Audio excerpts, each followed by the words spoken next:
Welcome guys to another stream. So today we'll be looking at some games that I just recently played. I in the Washington Open in Virginia, one of Continental's tournaments. For those of you who don't know, what Continental is the biggest tournament organizer in the US. And they pretty much have tournaments every weekend. And this last weekend I went to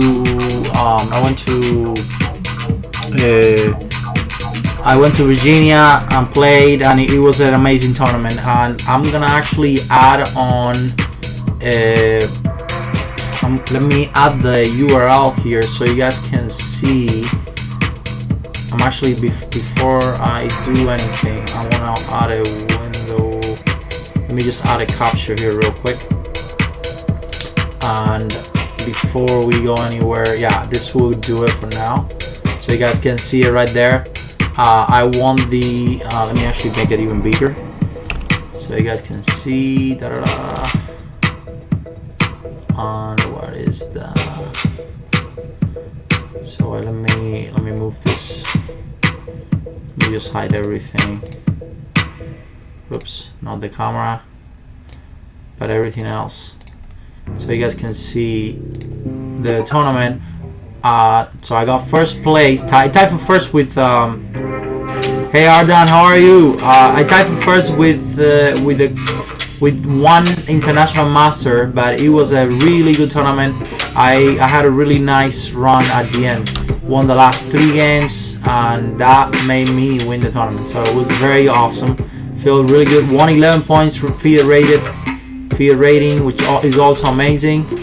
And you can now see the final standings of the tournament.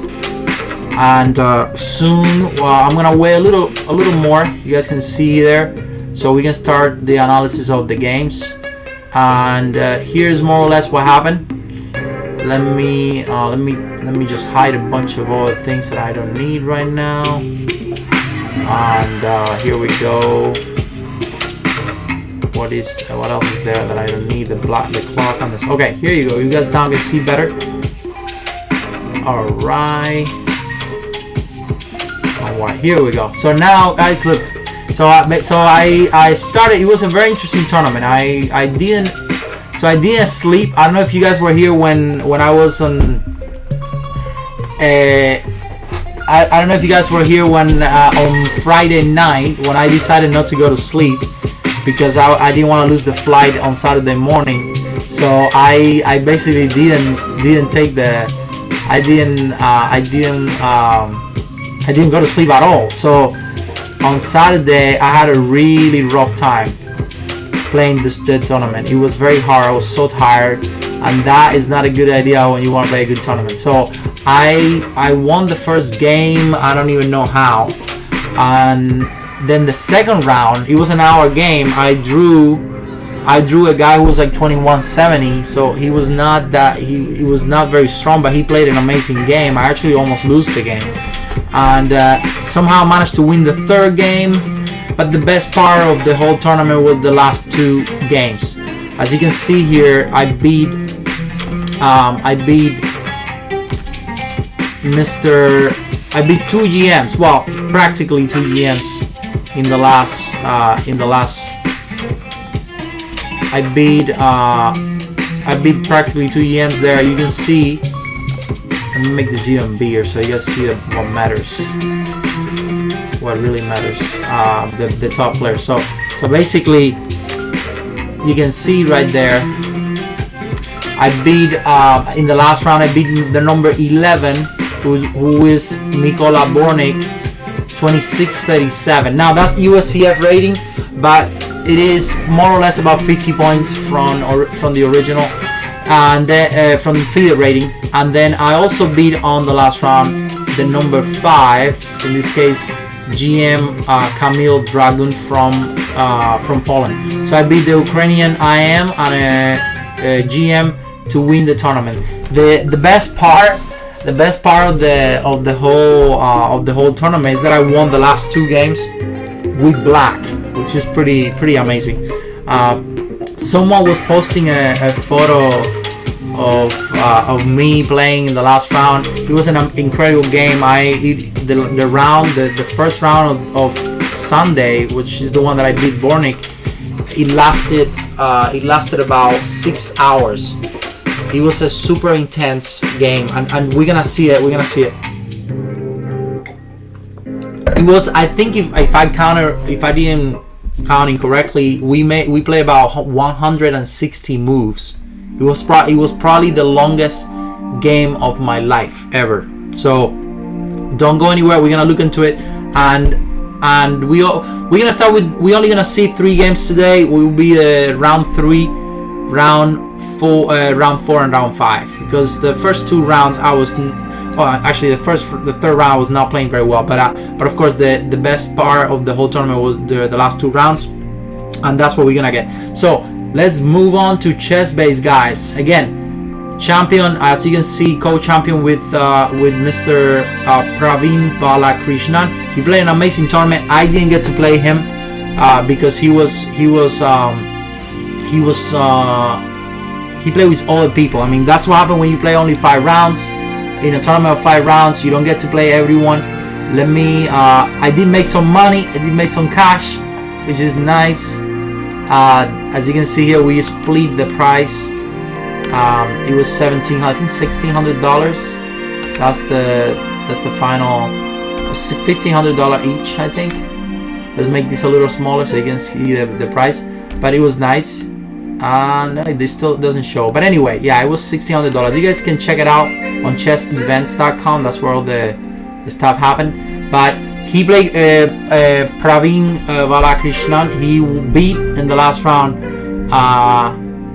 My performance rating, Alexandrek, I have no idea, but I gained about. Perdón, eso no lo sé, pero sí tengo una skill que podría gustarte. Se llama examinando las escrituras de la mente. ¿Quieres probarla? I gained about, so I was 26-01 before the tournament, and then end up with 26-13. So I won 12 points USCF, 11 points FIDE. So my guess is that I was probably about 26-50, maybe 26-70, somewhere. I don't know. That's my guess. Usually when you win 10 points, about every 5 points, about 20-30 points, I think. So it should be about 26-60. Okay, with no other ado, let's go into games. So here we are, guys. First game of the day. It will be a very short one, 27 moves. I beat a 21-31 FIDE. But this game was actually pretty important because I was very tired. I didn't want to play, but at the same time I had to win, because if you I already made a draw in the second round. I didn't want to make a second draw because then I had no chance for the first place. So it was a Caro-Kann, and I was, you could tell that my opponent was also very tired. So we went for a Caro-Kann. I, like usual, if you follow my stream, I usually go for the advance, especially after Firuza beat Artemiev in the vacancy. The advance has become, it's been very popular for a long time, but I feel like that those games they made it so that everyone now starts playing the advance. Bishop f5 is the most natural, more solid move here, and that's what Artemiev plays. But this guy decided to play the c5 line. It's actually my favorite line to play against in the Caro-Kann. I beat Mamediyadov in a rapid once on chess.com in the Pro Chess League last year with this line. I drew at least 226 plus on winning positions, and I think I've never lost the game on this line. So pretty good results. I love this line. So the best move against this line for sure is pawn takes pawn. Thanks to the follow, is Spencer25, and this is just a very nice way of getting on black right away. So the main idea is to get advantage of development while black gets this pawn. Now, the main line here is supposed to be e6. This is what Mamediarov played against me on a rapid, and I played it also against Alex Chimanov, another very strong 26 plus player from Russia. He, and usually you follow with a3, bishop takes c5, knight f3, and if you want to get some documentation on this, find card hacking games on this. You're gonna learn a lot from it. So great, this is a good position. The idea is to go at some point go b4, and black has a really awesome position. So my opponent went for the line that is supposed to be suspicious, and I honestly at this point I still don't know what did I do wrong. I should have got more advantage than what I got, but it was enough to win. So knight c6 is not the best because you're supposed to play knight f3. Well, makes sense. Protects the pawn, right? Makes sense. And now again, he could play e6, which transposes into the line that I just mentioned. You play a3, and now you can basically go b4 because you wait for the knight to be on c6 to play the move b4. And this is a game. I mean, there are many games, many theoretical games on this, and you can find them online. But he went for the weird line. This is what I call this the weird line because is the line that doesn't really, it's not good, but it's very tricky. So if you don't play correctly, you lose this pawn, and then you're gonna lose the other pawn too, and suddenly black is fine. I actually played this a couple of times with black against lower rated players because I know how confusing it can be. A lot of people don't want to take this pawn, and that is exactly where they go wrong. So very tricky line. Now, what's the main thing here? Well, black is not really doing anything at this point yet. So I go c3. Seems like I don't care. In fact, I don't, because if you do knight takes pawn, that's a huge blunder. And after this, I'm gonna make a double question mark there because I can do knight takes knight, boom, and then black can resign. After bishop takes knight, you got that awesome check on b5, and then black practically wins the game. It's just over, completely over. So bishop b5 check wins. I mean, that's not an option. That's why black didn't play this. Of course, that's just a fun trick. Why black can play many moves here. e6 is actually supposed to be the best move, and then in that case you still play the move b4. We cannot transpose. This is what happened in the game. That's why I play c3. That is to protect this pawn. It's very interesting that I'm dropping the e pawn and not the c pawn. Now you might ask why. If this is the central pawn, why am I dropping this one and not this one? Well, because this one is already weak, and the space that this pawn can give you is better than this pawn in this position. And yes, it is totally counterintuitive. This is just some of those positions that you just kind of have to know, and you just play it because you've seen other people playing, and because you analyze the position a little, and then you play with it and realize the power of these pawns. But it is totally you are completely right, and 95 ratio. And John, yeah. So basically, knight takes pawn, knight takes knight, and then that's just bad news. So, but here's the thing: when black plays the move e6, now black is taking the pawn, because now we don't have the same trick anymore. Black has the king e7, so you do lose the queen. This is the way black plays, but it transposes in our game because instead of playing e6, he played bishop takes knight first, which of course you take with the queen. You don't want to double pawns here, that would be bad news. And as you can see, I'm losing the pawn on e5. Of course, the idea is to go bishop b5 check quickly, and now I force the knight to go back to c6. So far so good. I was happy in my position. I think I might have actually messed up. This is probably the moment where I could have played better. Maybe I should have done b4 and then quickly and move like c4, using that idea of the pin, right? It's just huge, the pressure for white. I think this was the right way of playing, and I thought about it, but I don't know. Sometimes you just don't make the good moves for some reason. This is definitely the right way, because knight f6, knight c3, and you can see all the pressure on d5. I'm creating an isolated pawn, no matter what, right? That's the idea. So even if we get into this, let's just say this happened, you can tell how black has a very tough position. It's not winning or anything like that, but it's definitely uncomfortable. So white is better. This would have been comfortable for me, and I should have played this. I don't know why I didn't play it. Don't ask me why. I was tired. That's definitely why. So he goes e6 and I go b4, and that at that point, knight f6 development, and now I start doing my idea of c4, knight c3. This is again another very typical move. Very important to go c4, knight c3, because otherwise, how are you going to improve your pieces? You got to do what you got to do. So c4 was played, bishop e7, knight c3, attacking the pawn. I'm playing rook d1. So he does the right move. I mean, so far he's been playing correctly. I don't think he has done anything wrong, but me neither. And I'm better. I'm slightly better. So at this point here, I took the pawn, which I don't know. I wasn't really sure what to do. I think rook d1 was fine, maybe. But I took the pawn because I thought, okay, I can get in. But then I completely miscalculated this move. I didn't think this move was even possible. I thought knight d4, queen d3, and I'm good, and that's what I calculated.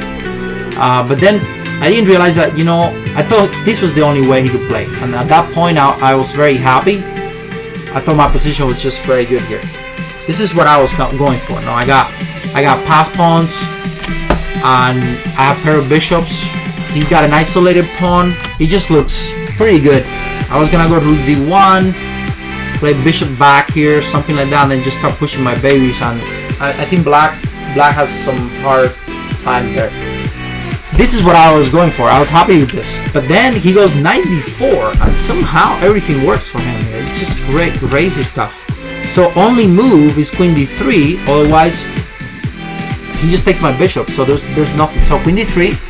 He goes knight takes bishop, and once again, I have nothing else to do, because if I go knight takes knight, he can just take my pawn. And where's my advantage? My knight is nice on b5, yes, but he's just gonna kick me, and then where's my knight going? He's gonna have to go back, right? So, man, yeah, this was very nice, and now I have to take with the queen, and I was like, okay, this is, I guess, the best shot I have. Only move, knight takes, and everything worked. Look at this. He protects the pawn. In my mind, I thought I was taking the pawn, but no, I'm not. I don't have rook d1. Nothing works. So, to answer the question, who is worse? I'm still slightly worse, but to give you an idea, engine-wise, it would be like 0.12. Like nothing. It's like equal, basically. But I knew, I had a feeling that he would get confused here, because the pawns are still dangerous. If I'm black here, I would feel more uncomfortable. I mean, just look at it for a second, no? Of course, especially after this move. So I played bishop e3, the most natural move here, to protect the c5 pawn so I can start pushing. And okay, if you're looking at it from black perspective, I would definitely take white. No question, right? It's a lot more comfortable. I'm playing rook d1, and I got a two back pawn that are connected. So it looks b6, a very interesting move, but I have rook d1, and then I start getting a bunch of tempos. In fact, I don't mind about the isolated pawn, because this pawn is too dangerous. The pass pawn just becomes a monster, because it's very easy protected by this bishop. My bishop has a very nice spot here, protecting the king and protecting the pawn. So this is what I wanted. But no, he made the right move. Let me turn it around again. He goes rook fd8. No, you're not gonna get the open file. Not that easy. Rook d1. So now I'm almost kind of running out of moves. So what do I do? Well, what do you think? What do you think I should do here? a4. That looks good. But you gotta worry about a6. a6 is an annoying move. And then I'm probably gonna have to go back. But you're right. Actually, that's kind of what I did. I did it later. I did a4 was my next move after the next move. So I could play. Here's the thing. What is this is the moment where guys, you need to ask sometimes questions. Like I was like, I don't know what to do here, but I know one thing. Good point, Rolex. The h3. I thought about that move a lot. But then I was like, you know what? He's gonna put the bishop on e5 no matter what. And if I play h3, the reason why he needs to put the bishop on e5 is because he needs to protect the passed pawn on the c file.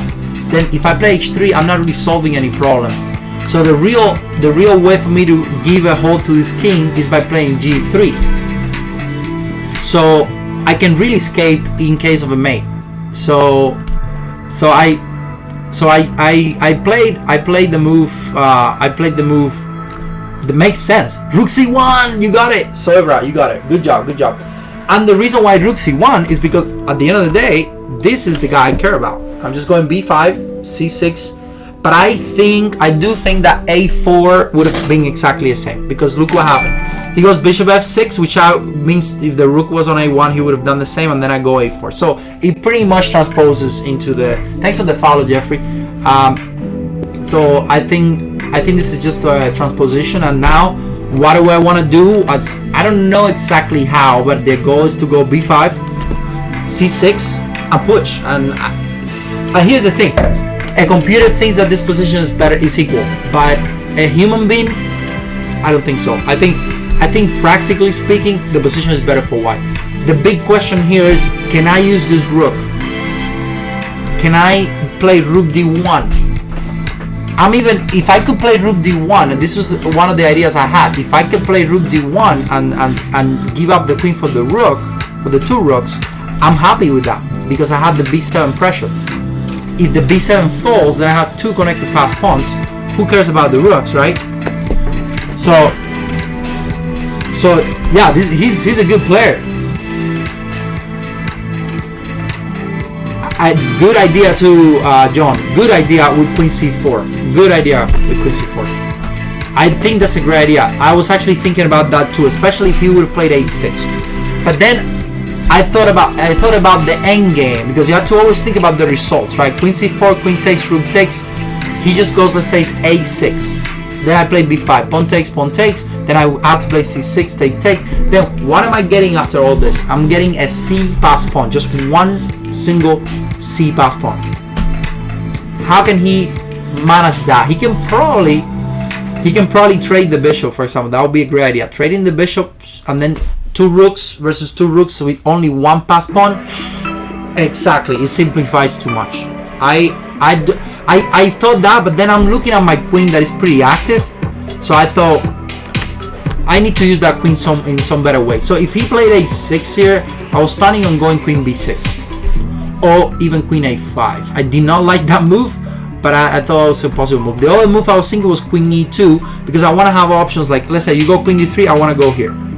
So I want to annoy you before I make it easy for you. So if you keep trying that, I will go queen g4. And maybe I have stuff like this. I mean, it wasn't clear, but at least I want to trade on my terms instead of your terms. That was what I was coming for. Like, even this might be better for me. Weird, right? Because I'm getting a double pawn, right? But it's not. I have a better chance here because I already created an escape for the king. I wasn't really. I mean, it's unclear. But the guy goes bishop e5. A very good move too, or at least makes sense. He doesn't want me to play a move like g3 or h3. So he wants me to play g3, so that h3 doesn't do anything because it's not really giving me a hole. So I will have to play g3, which in this case give him the queen f3 move. But that's what I did anyway, because you know what I'm trying to do here? I'm trying to go rook fd1 and give up the freaking rooks. I don't care. I need to create some unbalanced position here, or I'm not gonna be able to win.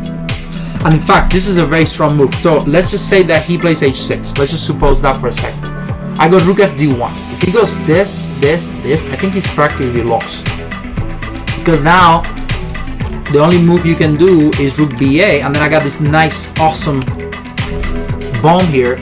Well, actually, wait, he's got rook d5? Never mind then. Okay, so I don't have that then. So maybe this whole thing doesn't work. Wait, do I have a 4?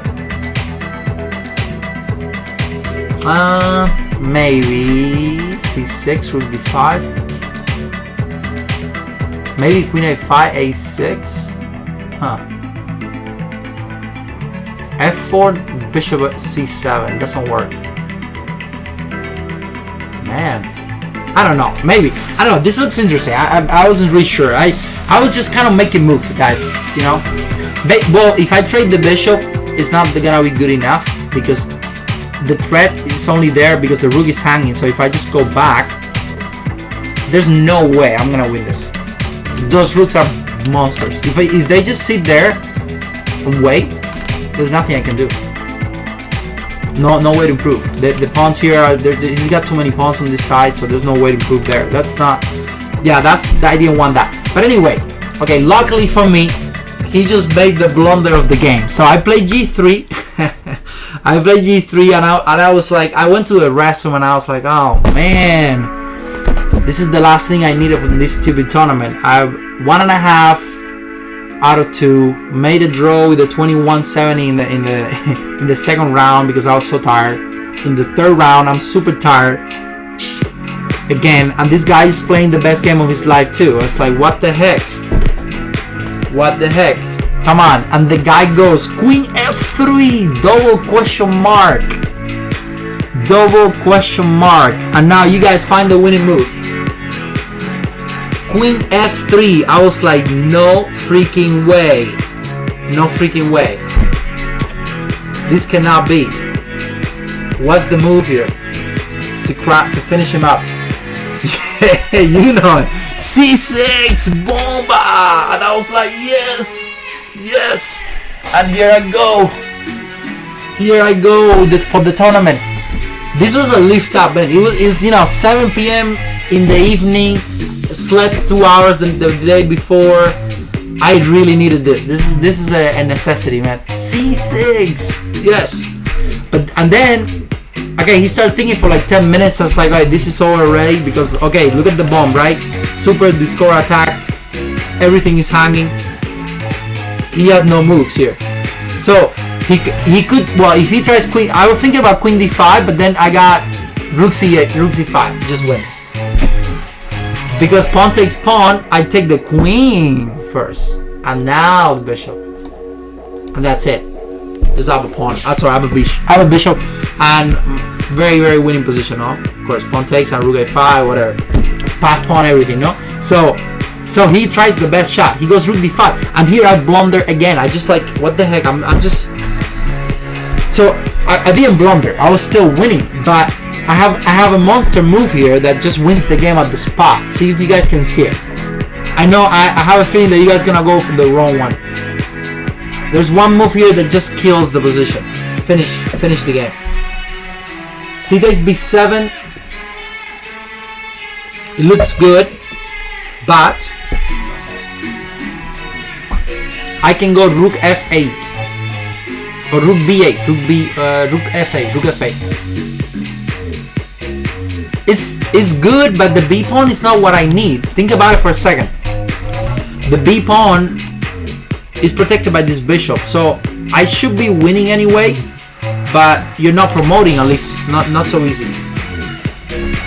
So what can you do? And I was a little concerned about this h5, h4, h3. So I didn't want to give him any chances. I wanted to just complete crash him and go home, go to sleep. I was so. But I made a mistake anyway with the speed. I was so excited about the move that I was like, what the heck? He just blundered. I'm winning. Anyway, the best move and the winning one is, man, roll it 6. You're killing it. C7. That's it. It's a beautiful move. C7. Well, GLH thing. That's queen takes b7 is what I played. And luckily for me, we went back to the position. We went back to the same position that we had. And I end up. But it was. Thank you, 95 Horatio. Thank you so much for the gifts. Thank you for the gift. Awesome. Thanks for the sub. Okay, so yes. Ooh, look at that. Welcome to the sub family. Roll it 6. And yeah, I mean, c7 would have been resigned. That's it. Over. c7. It's beautiful though, because look, I'm playing ca But the most beautiful thing is that if you take if you take the queen, I go c8 queen, and then I win with the mate, with the rook. That's beautiful, right? Now the best part though is that if you move your rook anywhere to stop this, I just take the b7 and you're pinned, so you cannot move. So this tactic, that was what he was going for, doesn't work because the queen is hanging. So done, it's over. So the queen does the job of everything. Promotes, takes top pawns, protects the queen, the super diagonal, baby. It's beautiful. So exactly that. So bishop takes c7. At this point you have to take on c7. It's the only move. But then if you take on c7, I go queen takes b7, and now he's at fork. So provoke the taking on c7, then go queen takes b7, and that's it, over. Well, this is what happened in the game, but I did it one move delay. It's exactly what happened in the game. So, but look what happened in the game. So I did not play c7. I took on b7 first. Then he went rook d8. Then I went back to b5. Then he went back to d5. Then I played c7, and then I won. And then he sacked the bishop of the pawn, and then it was just over. After this, he just stopped the bishop. So the game went for like 3 more moves. But exactly, I mean, he could have played here. He could have made it a little harder by playing bishop c7, right? And I had to work a little more when I could have crashed him. It was just so stupid. I had a winning position, and okay, I'm winning. I'm still technically winning, but I had to do a lot of more work because I don't have any direct way. So I had to go queen c4, and I had to go b5, and it means this is it would have been a long game, and then I would have not been able to go to sleep. so that was, yeah. I mean, you can see. I mean, grandmasters, we all make mistakes. It doesn't matter. c7 would have been crashing and resigning position. Luckily for me, he decided to go back to d5, and then I was like, bam, yes, time to go to sleep. So he got rook f8 just to finish the game. I went queen b7, promoting, taking care of the monster, f3 queen, and then take. And yes, I did win the tournament. So for those of you who were not here before, let me show you the standings are right here. So right there, I got 4.5 out of 5, and I won the whole thing. So we tie for first, and in the US by default, when you tie on a tournament, you get half of the money. So the first prize was 2,000, second prize was 1,000. So they split the money in 2 halves. So we each got 1,500. I did not play Praveen Balatri. Did he get a GM norm? No, he did not, because this tournament was only 5 rounds. But he would have. I mean, he beat in the last round. He beat what's his name? Belos, Vladimir Belos. Where is he? Ah, it's right there. Yeah. So he did amazing. He drew Shabalov. He drew Alexander Shabalov. He beat what's his name? Brodsky, David Brodsky, a very talented kid from New York, and he also drew a very strong player, Chavalov. He drew Chavalov, and then he beat Belos with black in the last round. But then I beat Kamil Dragun, and I beat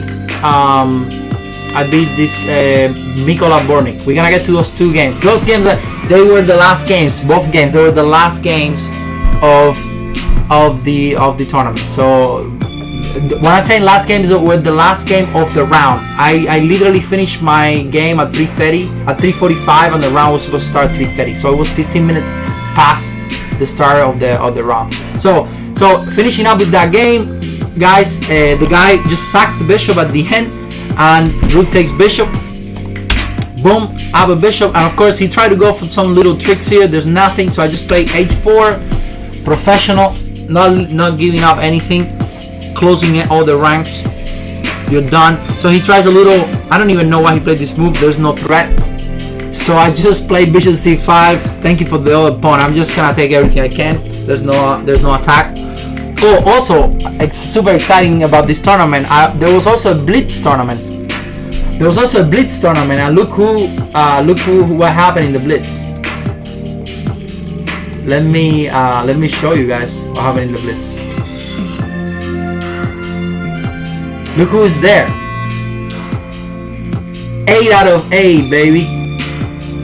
Including beating 2-0 the GM Vladimir Belos and another FM 2-0. 8 out of 8, baby. So I basically won everything. I won everything on the tournament. Look at that, Massachusetts right there, 8 out of 8. In the last round, I was half a point ahead of Vladimir Belos. Boom, 2-0. And the games were awesome too. Now, like I had the games actually. We might actually look at the games, if not today and another time. But they were really good games too. Really nice blitz. So good stuff. Really nice tournament. So anyway, after Bishop C5 in this game, he just resigned. He just resigned because he realized, you know what? You got Rook D8. What? Then what are you gonna do?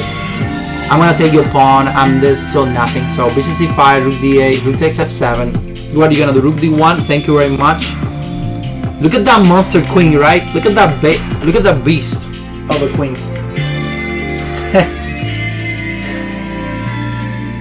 Yeah, no.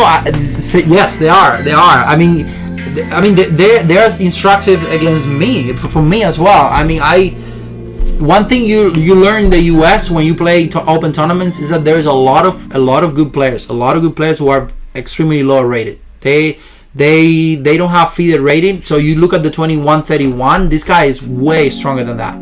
He's at least 2250, you know, FIDE. But they don't play FIDE rating, so they only play USCF. So you cannot look at the FIDE because is very very misleading, you know. So he's a very good player, and you can tell he was very tired, and he has a lot of pressure because he was playing with me. But he's very good player, very good player. So anyway, that was the end of this one. Now let's go to the super exciting, probably the most exciting game of the tournament. So so at this point I was 2.5 out of 3. Went to sleep, had a really nice sleep, slept like 9 hours. So I was ready to freaking kill it next. And I thought I was gonna get an easy pairing. Well, bad news for me. I had to play Mikola Bornik. For those of you who don't know Mikola Bornik, he actually has a brother who's stronger than him. At least for now, he's stronger than him. Help me with the first name. He's one of the best bullet players in the world. I forgot his first name. But they're probably the strongest brothers. Alexander, you're correct, right there. They're probably one of the strongest brothers in the world. If not the strongest. Maybe Quesada Perez are stronger, I don't know. But he's also a very good blitz player. You can find him on chess.com pretty much every day playing. He's like 3,000. He's got 3,000 rated players sometimes. 2,900. Very, very, very strong player. So, and obviously very lower, very underrated because he's from Ukraine and he doesn't play that many tournaments, I think. But he came to the US, play a couple of tournaments, and he won like 40 points already. So he's over 2,500, still an IM, but he will be a GM. He's a GM on the making for sure. Very soon he will be a GM. So we played many times. I mean, we've probably played hundreds of games on chess.com, but this is the first time I play him in person. So we play E4, C5, the Sicilian. For those of you who don't know me, I'm a big Sicilian guy. That's all I do. I play Sicilian. I think I played 3 times in my life the double king pawn. I always play Sicilian. I became a 2600 playing Sicilian. So now I was expecting him to play the Alpine because that's what he usually plays against Sicilian when I play him online. But this time he just decided to play something really weird. He played G3. I was like, what? G3 here? And again, 4th round, I have to win. We have to win. I mean, I could maybe make a draw and win, but it's not gonna be enough money because you get 4 out of 5. You made like $100. So, but you're right, Horatio. I was so mad at this shit. Oh, I was like, no, come on, don't play those bad things. I hate that. Don't play G3, please. Are you serious? And then the thing is that you lose to this, and then you cannot go to sleep. I mean, if you lose against G3 in move 2, how are you gonna go to sleep? You have to at least make a draw. So here I go. I play knight c6. Makes sense. Now, supposedly, and I'm gonna give you a little hint, guys. The best move here, or the easiest way to equalize here, is to play the monster d5. Boom. It's a little hint there. d5. Simple. Then if pawn takes pawn, queen takes, use the diagonal, and there's a ton of games online. I think this is just pretty relatively easy for black if you want to equalize. Now, if you want to push a little more, maybe you want to keep a little more pieces on the board, a little closer, then knight c6 makes sense. Now, one thing, if you're a Sicilian player and white plays the anti-Sicilian, then you need to stop d4, because the idea is to not let white play d4 again. So you don't want to allow that. So welcome C Nation. Nice, bishop g2, and now, hey, thanks for the follow, C Nation. Oh no, you just subscribed. Thank you. So, oh my God, you gave the, oh, thank you so much. Oh, Horatio. Should I call you 95 Horatio or John? John, okay, it's shorter. Okay, thank you so much, John. Thank you. Thanks for the second gift today. I appreciate it a lot. Thank you so much. You're awesome. Always helping all the streamers. Thank you so much. So G6, and then now notice that d4 is not possible. So if you don't want d4 to happen, then you better wait for g6, bishop g7 on time to stop the d4 idea. That's what we're going for. So g6, knight e2. Of course, I have to play d4 before he plays d4. So now I stop d4, and here we go again, right? We keep going. Now he castles, which makes sense. So far, so good. Now, what's the deal with with this type of positions? White can do two things. White can play f4. White can play d4. That's it. I mean, there's not really much. White could go knight c3, or white could try to go c3 and d4. I mean, there's not really much more white can do here, but that's kind of what white is going for. Now, if you had some experience with playing these type of positions, when white plays f4, white tends to go g4 and then f5, and then white can get some real attack.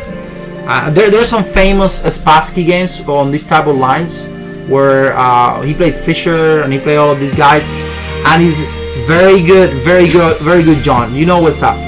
And yes, what you do is you play e6, and the knight doesn't go to f6, it goes to e7, because you want to stop f5 with f5 yourself. So if any time white plays f4, g4, you pretty much go f5 yourself with black, and that way you stop f5. But it's really weird. I mean, it can get very complex because there's a lot of space and there's a lot of initiative. So I go e6, correct, and I was expecting him to play the typical way: knight c3, knight g7, e5, and of course the biggest thing here is that I want to save myself the tempo d6. I want to play d5. and then get the space. And that way, if he plays f5, I can always take the pawn and trade pieces. It's very easy for black, I think, this position already. I like these positions a lot, and of course I'm not allowing d4 neither. So he plays c3, and that's a really good move. That to me was new. I've never seen something like this. I thought it makes sense because he's playing d4, but he's definitely creating something on the fly. I don't think he definitely did not prepare this, and I don't know if he had ever played this position before. So, but of course now I have to prepare for d4 because d4 is unstoppable. He's gonna play d4, and he's gonna take back with the pawn, of course. So I was like, okay, let's go. Knight g7, only move, I think. Well, if I play e6, I have to play knight e7. So he goes d4, pawn takes pawn, and now what would you guys do? I think it's pretty obvious, but what would you guys do?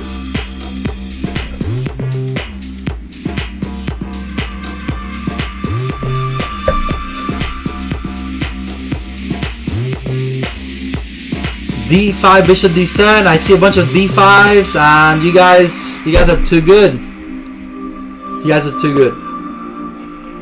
Castle, well, interesting. Now, there's a little bit of a problem with castle. What do you think is the problem with castle? White plays d5. If you castle, bam, d5. Now you gotta move the knight again, and now you have some issues on space. Where are you gonna put this knight? Start from that, right? That would be weird because your knight has no good place to go. So no, you don't want to give that much space. So I instantly go boom, d5. Now I am an advanced French player myself, so I understand. I knew that I was okay in that position if he plays d5, and that's why I didn't care. Now let's take a look at this position with white for a second, because I want you to look at the pawn structure and how in the advance usually this bishop is on this side. So the bishop is much better on d3 than it is on g2. This pawn structure, weirdly enough, actually acts as a barrier for this bishop. So it makes the bishop pretty bad because it doesn't have access to anything. I mean, it's just blocked. It's just taken there. So this bishop would have been a lot better there, and that is exactly why I decided to go for this, because I was like, well, if you play that, then I'm good. I feel good. Then I go bishop d7, just like roll it 6, man. You're just strong. You're getting almost 100%, man. That's really cool. So I basically I decided to go for this, and you know what's funny? The computer thinks that in this position, white is slightly better if you just simply ignore that and play knight c3. And then if you do pawn takes pawn, then knight takes, white gives up this pawn. I think there's some crazy stuff there, but white is slightly tiny better, not much, very equalish. But the interesting thing is that if he played e5, and the interesting thing is that after e5, the computer thinks that I'm better. It's slightly better for black. Can you believe that? I mean, it's all about the pieces. It's all about the pieces. The bishop, the knight are just not well placed. They don't have any threats. They don't have anything to attack. All the knight is doing is protecting d4. All this bishop is doing, well, I don't know what he's doing. He's attacking a pawn on d5 that is protected by a pawn on e6, so it makes sense. So the position jumps from being 0-20 to being -20 after e5. Now this is all computer stuff. There's no actual, like, you know, you have to play a lot of chess from that. So what do? Well, makes sense, bishop d7. Now one thing that I understood from the beginning, because again I understand a little bit of French because I've played this for a long time with white. You don't want to define the king yet. You don't want to define the king because, hey, Rocky Mount Chess, thanks for the subscribe. Thanks for the subscribe, man. I appreciate it. Welcome to the channel. Thank you. Rocky Mountain Chess. Yes, baby. Thank you. And so anyway, one thing that I knew I had to delay was the castling. Because castling in a position like this can be very dangerous. For example, if you castle and I go bishop f4, queen d2, and bishop h6, then I don't know. I don't like that.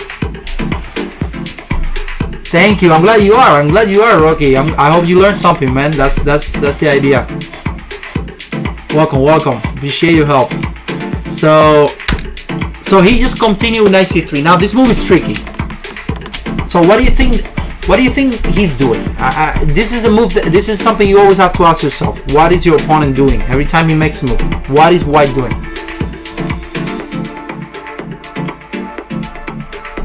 And maybe not right now, but he will do it if you let him. Knight b5. Knight b5 idea is correct, John. Exactly. Why would you allow that? Exactly, Fisher Seb. Yep. Simple. I made this move almost instantly. I didn't have to think twice. Why would I allow him the one thing he's got? No. So what did he do? Well, I give him something now. So he go for it. Knight f4. Makes sense. Knight c5. He wants to play knight c5. What did I do? Well, rook c8. I'm basically expanding my position on the queen side, so I can delay the castle and improve my pieces as much as I can. So now, if you play knight c5, well, I have a monster move. Knight takes pawn. Bomba. Knight takes e5, and that's a really good move, because now if you go here, I go here, here, and here, and of course you can see all the weaknesses. The pawn on e5, the pawn on b2, the knight's coming to c6, and again, the pawn structure, my pawn structure hasn't changed. You notice how his bishops are still bad, the knight is still bad. Well, the knight is better now, but this pawn is more weak. Which means he's probably gonna have to play the move f4, making that bishop on c1 worse. So this is definitely not something he wants to play, because he's gonna get crashed. My bishop, that bad bishop that I have, the French bishop, is good because I'm playing bishop b5. So life is good. He cannot play this for sure. So he goes bishop f4. Now this move was very good. When he made this move, I was like, this is gonna be, this guy is real. This guy is a real, this guy is very strong. He's very good. He goes bishop f4, a move that most people would not play. I know it makes sense. I know it's a developing move, but most people would go bishop e3, or I don't know, bishop d2. It's just some weird, some move, you know, like even bishop g5 to provoke h6. I don't know, but he goes bishop f4. What a pseudo move. What a weird looking but amazing move. At that point is when I realized, holy shit, this is gonna be a long ass game, and this guy is not gonna give up. So let's talk about the idea. So the bishop has a little bit of a problem here because it's not a good bishop. If you go bishop g5, for example, I would go h6. So bishop g5 is a waste of time. So we got rid of that option. What else can you do? You can play bishop d2. Well, that doesn't help because you're not protecting the pawn, so it doesn't help you. I can go knight 5, and then you're gonna have to waste another time protecting the pawn on d4. If you go bishop e3, it's very similar. I play knight 5, and if you play g4, I would definitely just take the knight for the bishop, because I'd rather give up the knight for the bishop, even though this is the bad bishop, than going backwards and not have anything to do for the knight. So bishop f4 is perfect, because if I go knight 5, the d4 pawn is protected, and then he can play d4 next, and then I have to go back and I don't get the bishop. So basically bishop f4 is leaving me without moves, at least useful moves, because knight 5 is the most natural move here, right? It's calling for your name, no? So this was a very tough moment for me, very tough moment, because I wasn't really sure what to do, and I spent like 20 minutes and I didn't know what the heck. I was like, what am I doing here? What is it that I'm supposed to do? And then I back up. I just completely back up. I was like, I'm done. I'm not thinking anymore. I'm not calculating anymore. There's not much to calculate here. This is all about strategy. This is all about stopping the guy's ideas. That's the key. So I started thinking about it, and I was like, what is he trying to do? He's trying to play rook c1, but more than anything, he wants to play knight c5. That's what he wants to do. Then what can you do about it? Can you guys tell me?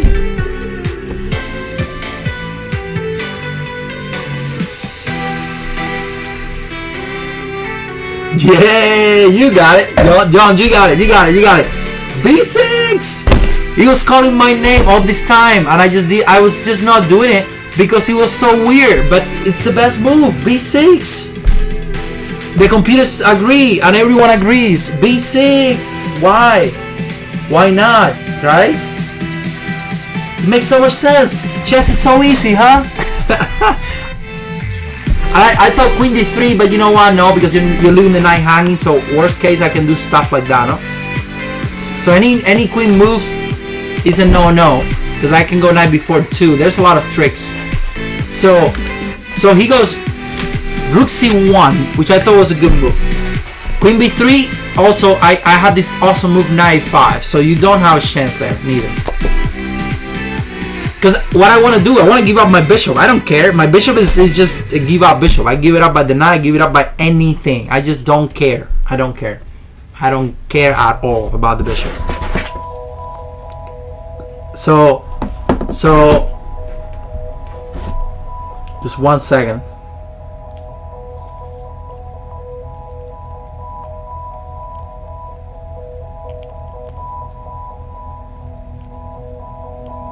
Alright, so that's bad, no?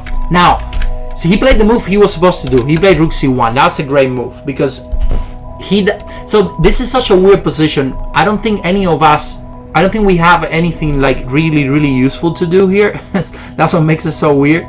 So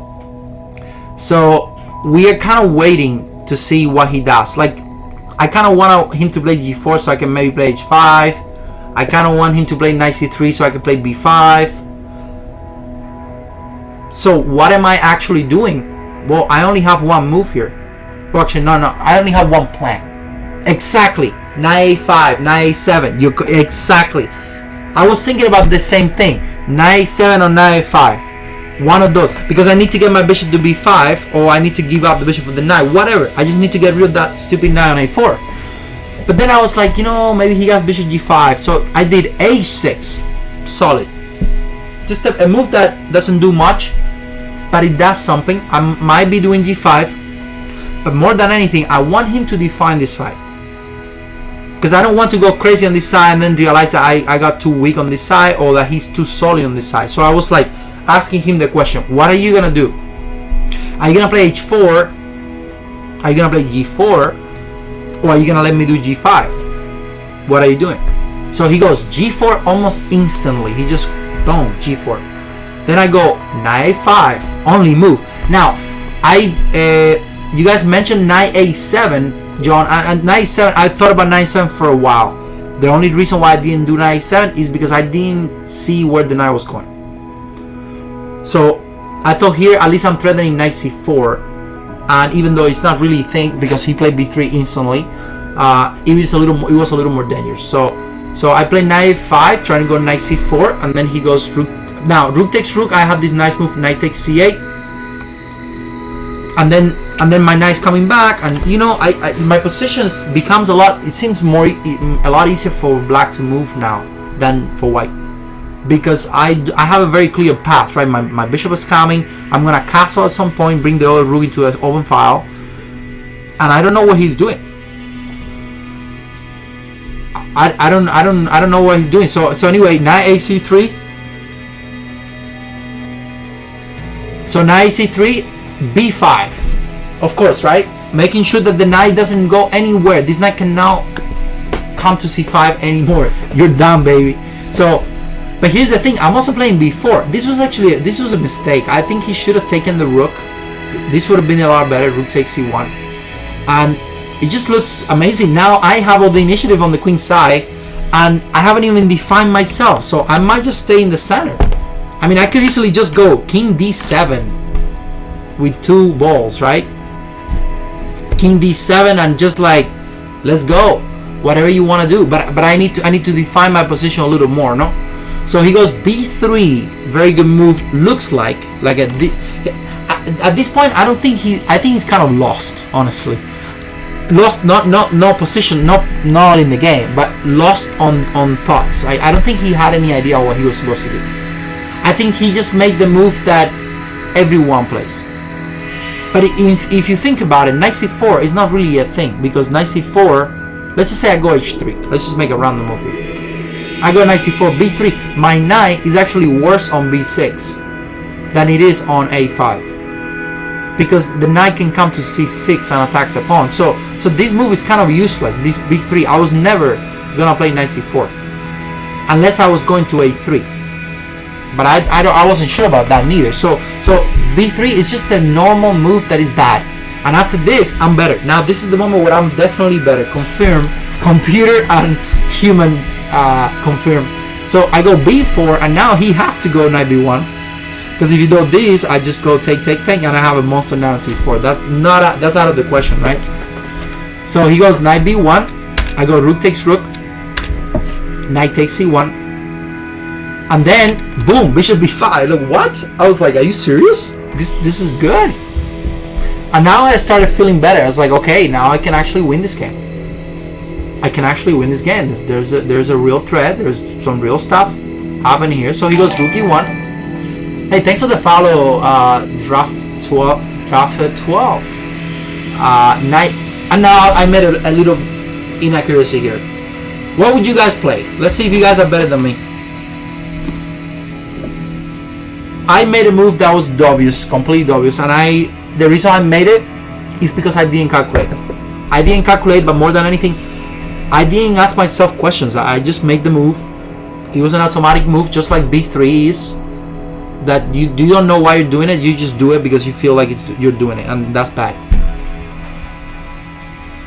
So, what would you do? You castle.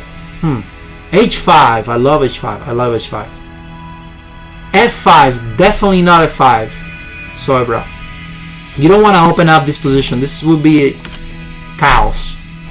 Queen b6. Crossed out 1. Man, you're too strong.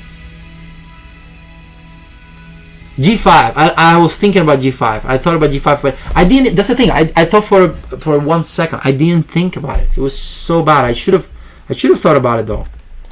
Let me start this again. So I mean, this is just a weird move. Every move looked good. Well, that's exactly a problem. So that's what I thought. I was like, but I thought about something that to me makes sense. Knight c4. Whoa. Okay, if you do knight c4, I will retire, because then you only have 1 pass pawn. So 2 pass pawn. I thought about this knight. That was my biggest thing. I thought, you know what? At some point, I'm gonna have to play knight c6 anyway. The knight cannot just stay there on a5. That's out of the question. So what did I do? I played knight c6. Bad move. Too simple. Too bad. Then what did he do? a4. And then pawn takes, knight takes, and then he gets the bishop. But I thought this was fine. But look at what's just happened. I mean, you have to understand what happened. A knight that was doing nothing on b1 gets threatened by this bishop that it's actually pretty good and very annoying. So if you see the final result of a position is when you realize how bad the move was, or how not so good it was. So what was the correct move? Like Costa once said, Queen b6, bomba.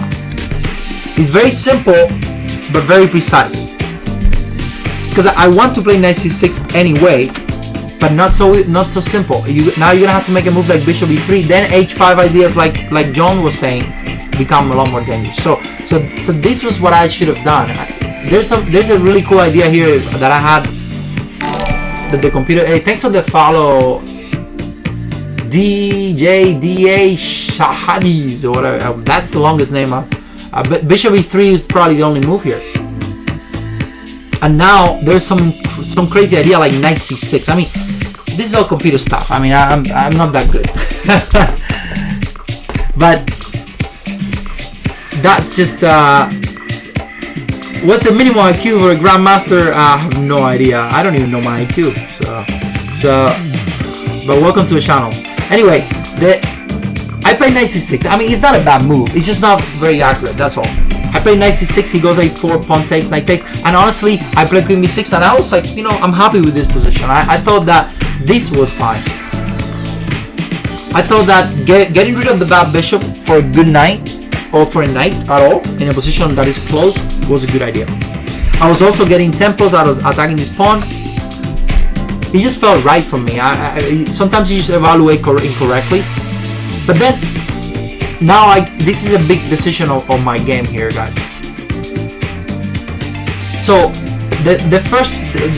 what I'm thinking here, no, I'm gonna tell you what I was thinking. I had to make a decision about what to do next, right? what to do next. So the big thing here is my rook. No, this rook is not playing at all. That's one. Okay, h5, interesting. We'll talk about it. Second thing about this game, what other piece? Can you guys tell me? The rook is obviously not playing at all. You got to do something about that. What other piece on this game is not playing? Actually, there's two more that are not playing. Can you guys tell me? Other than the rook. h5 or castling. The king. What? Yeah. The king is not playing. The king is in a bad position because the king has to do something. The king cannot just stay there. Cross that one. The bishop. You are correct. The bishop on g7. But here's the thing. The bishop on g7 is not as bad as it seems because the bishop on g7 is doing a good job on defending the king in case I castle. So, but the biggest thing, and also the bishop I can bring it into the game very quickly with something like this, is the knight on e7. That knight on e7 is the problem because the knight on e7 has nowhere to go. Stupid knight on e7. I wish I could trade this knight for this knight and put the other knight on c6. That would be fantastic. But this stupid knight on e7 doesn't do anything because I don't have knight 5. And then what else can I do? Knight c8? Are you kidding me? Where? There's nowhere to go. So I need to get rid of the knight. If I could, that would be fantastic, right? But before that, I need to make a decision on how to improve the things that I can improve. And in this case, you're right. You're correct, John. You're correct. And you're also correct. Azoebra, you're correct too. I gotta fix what I can. The knight cannot be fixed right now. I would probably want to go knight b4, knight c6. That would be the only way to improve the knight. But in all of that, I need something. I need that baby rook. And you are correct. Bomba. h5 is the monster move. And here's the other thing. If I see what it's saying. I like this idea of maybe knight g6. I was thinking about this. But then the problem with this is that yes, I get the knight h4, but he also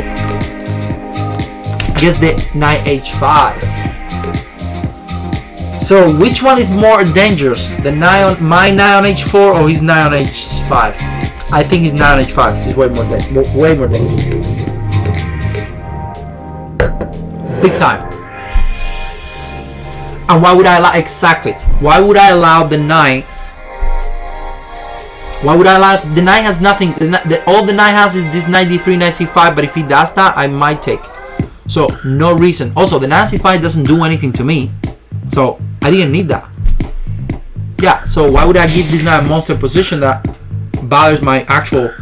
Now, the other thought process was that, you know what? If I castle at any point, let's just say I castle now, he goes queen d2, and he's always gonna be bothering me with this pawn on h6. And no question I had to castle. There's no question I had to castle in this case. Because if I go king d7, he had this annoying move queen f3. So everything was wrong about staying in the center. On top of that, he had knight d3, knight c5. I mean, everything was wrong about that. So that's out of the question. So h5 was a move. This was the only move because I don't want to have the weakness on h6. Let's get rid of it. Boom, boom. Problem solved. Now I don't have to worry about h6 anymore. And I also give myself a possible get out of h6. So what did I do now? Well, guys, it's time to bring the rook. Boom, castle. Now, you might think about this file, but is that the file you want, or is it C? It's a tricky question because this is actually I should have not got this arrow here. This one's correct. Can I get the 7th rank? Can I get the 8th rank? What can I do on those ranks, even if I get there? Well, that's a big question that I don't know. And that you gotta answer that. And the reality is that based on what I can quickly see, I didn't have any use for the A file, even though it's easier for me to get the A file. I don't have any good use for it because the rook on A2 doesn't do anything. Then I connected the dots. At the end of the day, what do I want? I want my knight. I want to get rid of one of my knights, or at least activate this knight, then bring the other one into the attack of this pawn. This is my goal. what am I gonna do with the rook on A8? No, I need to combine this. Rook C8, knight B4, knight C2, and then I bring the other baby to C6. And I mean, this is crazy. I mean, it's just a slow motion process, but that's just what it is sometimes. So the guy goes F4, which I thought was a weird move. I think this is a waste of time. I know it looks scary, but what is he actually doing? Nothing. I just take the pawn. I just take the pawn. Pawn takes, knight takes. There's nothing here. Or I can take whatever. I can take with the G pawn too. F4 becomes actually a target now for the pawn on for the bishop, the diagonal, right? So what did I do? Well, rook C8 is not what I came for all the way. And of course, I cannot play knight B4 now. Actually, that's not true. I could have played knight B4, knight C6, but then I allowed this move, so I don't want to get this knight away neither. The knight's doing a good job. I'm only gonna move the knight when I'm sure and safe. So he goes rook C8. I go rook C8, knight D2. Then he goes. I go queen A5. Only move, at least in my opinion, was the only move, queen A5, because I had to get the knight to B4. Or what am I doing? So he goes queen F2, keeping the queens, and I go boom, knight B4. And guys, this is a long game. We are only on move 28. We play 160 moves. I don't know if I'm not kidding you. 160 moves. The game ended on a knight and 2 pawns against knight. It was the longest game I think the longest game of my life. No question. Yeah, it was insanity. I had to show you a picture, guys. Let me show you a picture that someone took on Instagram. It's really fun. Look at this. This was the game, guys. I'm gonna show you. This is really funny. Wait 1 second. I have to show you. I have to stop for a second because this is really funny. Look at this. You guys can see right there, right? More or less. Let me make it bigger. So this was the game right there. At the end of the round, so it was about 3:45 p.m. and we were the last people. Everyone else were done already with the games, and this is us playing a 9 and 2 pawns versus 9 Enge right there. And a bunch of people just looking at us, just taking all, just doing a bunch of that was a good picture someone took, and they tagged me on it. It was very, very nice. So yeah, anyway, that was awesome. But I ended up winning, so who cares? It was and of course you see a Starbucks there, right there. Very important factor on winning the game, and the matcha tea. The matcha tea, if you haven't heard about it. So good stuff. So back to the game again. The guy went bishop D2, pinning my knight. Well, I cannot allow that because he's going knight D3, so I go boom, queen A3. Simple stuff. Thanks for the follow, Irving. Thanks for the follow. And now I'm going knight C2. So finally, man, finally. And John, you are completely right. Actually, I did not mention, but you are completely right. In this position, queen takes queen, knight takes, bishop F1.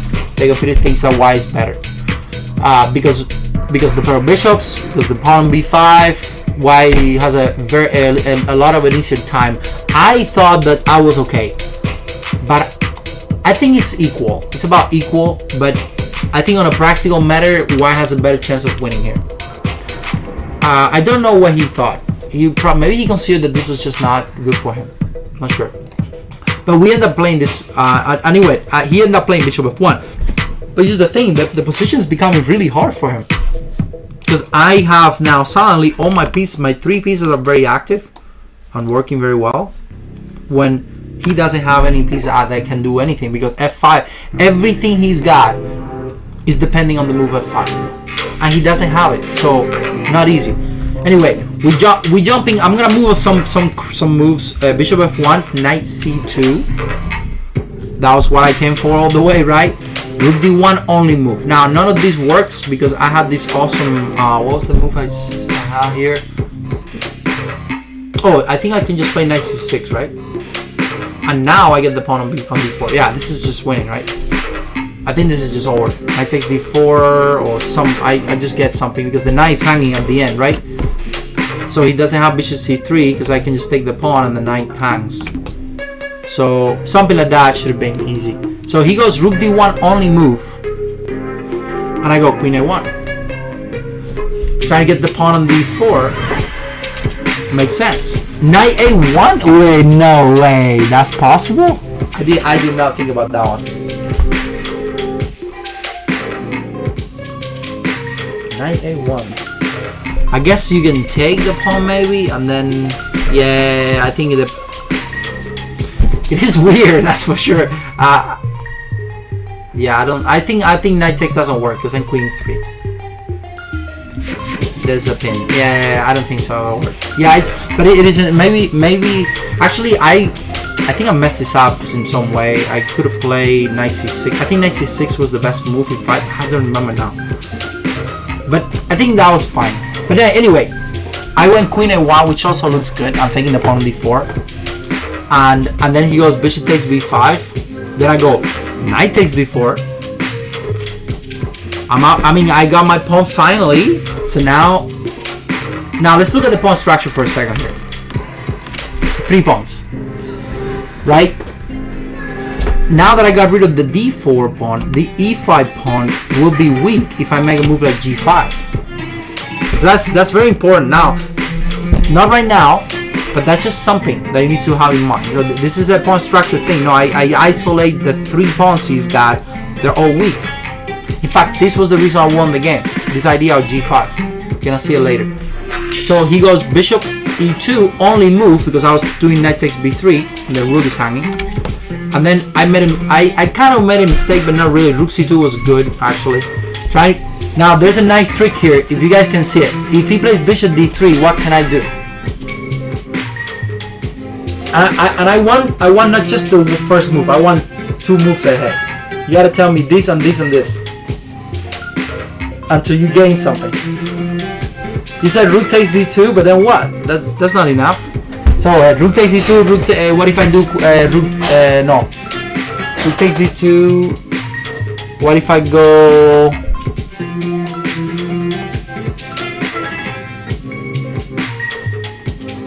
Yeah, I mean that's yeah. No, it's easy. It's actually easy. It's not that hard. It's not that hard. Rook d2. Yeah, rook takes d2 is a bomb. Yeah, that's easy. Good job. Yeah, rook takes d2 is a bomb. Yeah, exactly. It's beautiful though. I love it. That's why I did the move rook c2 originally. But if he does queen takes, then check on f3, right? If he does this, I go take, and then I got 2 pieces for rooks. That's pretty good. So he goes knight d3. Then I took the bishop, which was okay, and then I went for this line. So I'm actually gonna go a little faster on this because we basically got into this endgame after some really nice tactics. We got here, right? This is the key moment now of the game. I calculated this and I thought, you know what? I'm definitely better here. I don't know how much more, but this is all I saw at that point that I could get. And now is when we... John, maybe. I don't know. What do you think? Is this when I play g5? Maybe. I don't know. What do you think? Do you think g5 is good? I think it is. It's the only move. Because if I don't play g5, then he plays g5. Then how am I going to break his pawn structure? So it is very simple. It's very simple. It's either I get 3 isolated weak pawns. King h8 bomb. King h8. That would be amazing. If I play King h8 here and I win, that would be amazing. Well, h5. So here's the thing. I can play g5. He takes, give up a pawn, but then get 3 weaknesses, 3 isolated pawns. Or I can let him play g5. And then what happened after he plays g5? I only have 1 weak pawn, the f4 pawn. So 1 of 3. That, right? The answer is pretty simple. Bam. g5, the bomb. And now black is just crashing.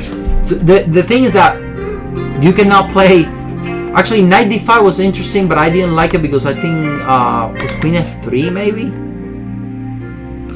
I think knight d5 was good too. I might have missed some things here. I'm not sure, but I like g5 because the fact that he had to take the pawn, I was like, whatever. If you want to do now, then let's see if you guys see what the best move is here.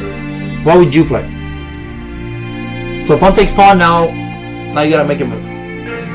I played a good move, but it was not the most precise one. Cremator 95 says knight g6. Other one says knight b5.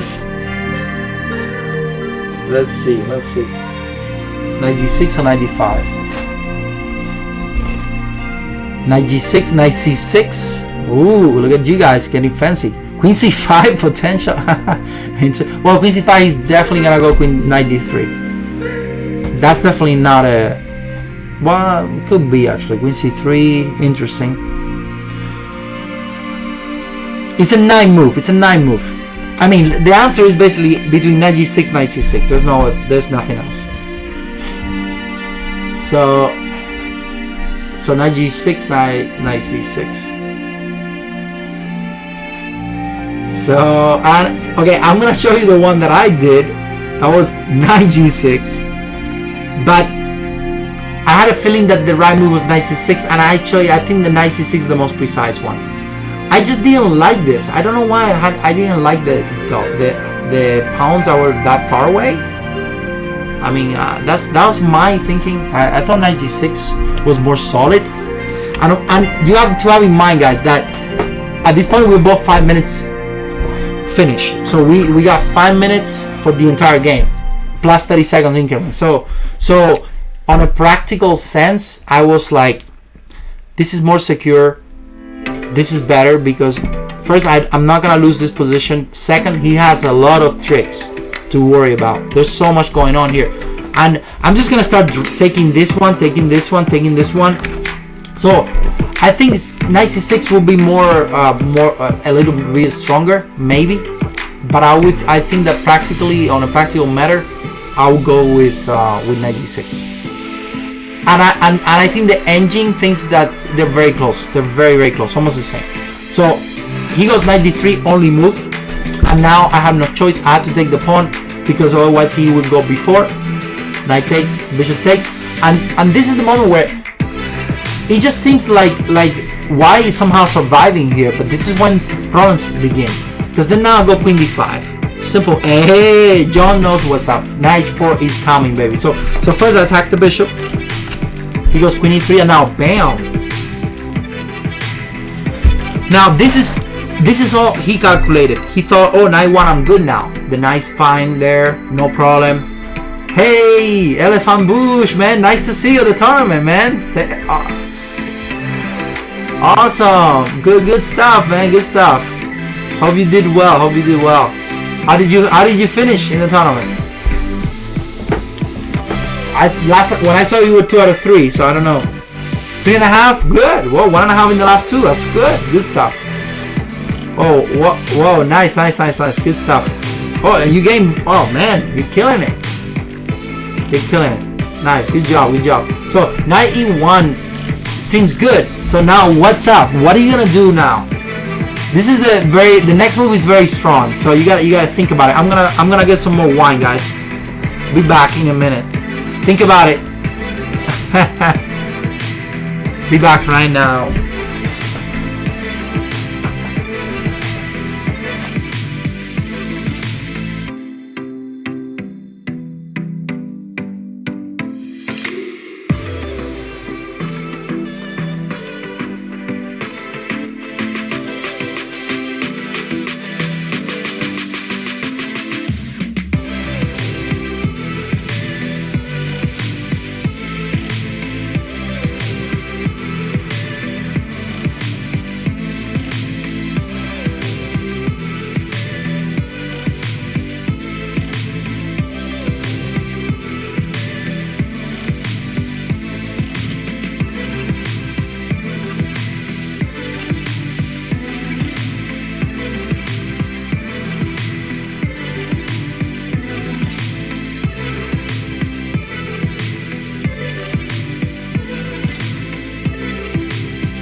All right. So bishop f4 with the idea of bishop b4. Boom, incoming, and I don't see how white stops. Yep, that is exactly. Man, John, you're killing it. You saw the game. You literally saw the game on the analysis. You literally saw the entire game. Are you kidding me? Wow, bishop f8. Boom, only move, but that's what I had to do anyway. Because my bishop is doing well. My bishop could take the pawn, but before I get this pawn, I want to get this one first and keep that bishop in bad shape. Then I will go for the other pawn. So he goes queen c3.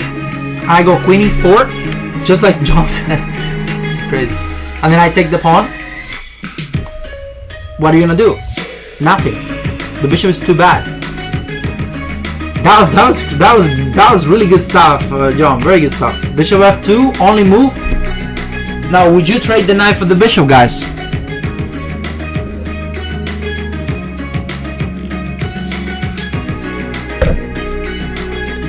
Would you trade the knight for the bishop? Yeah, you're playing like a GM, John. I'm gonna have to.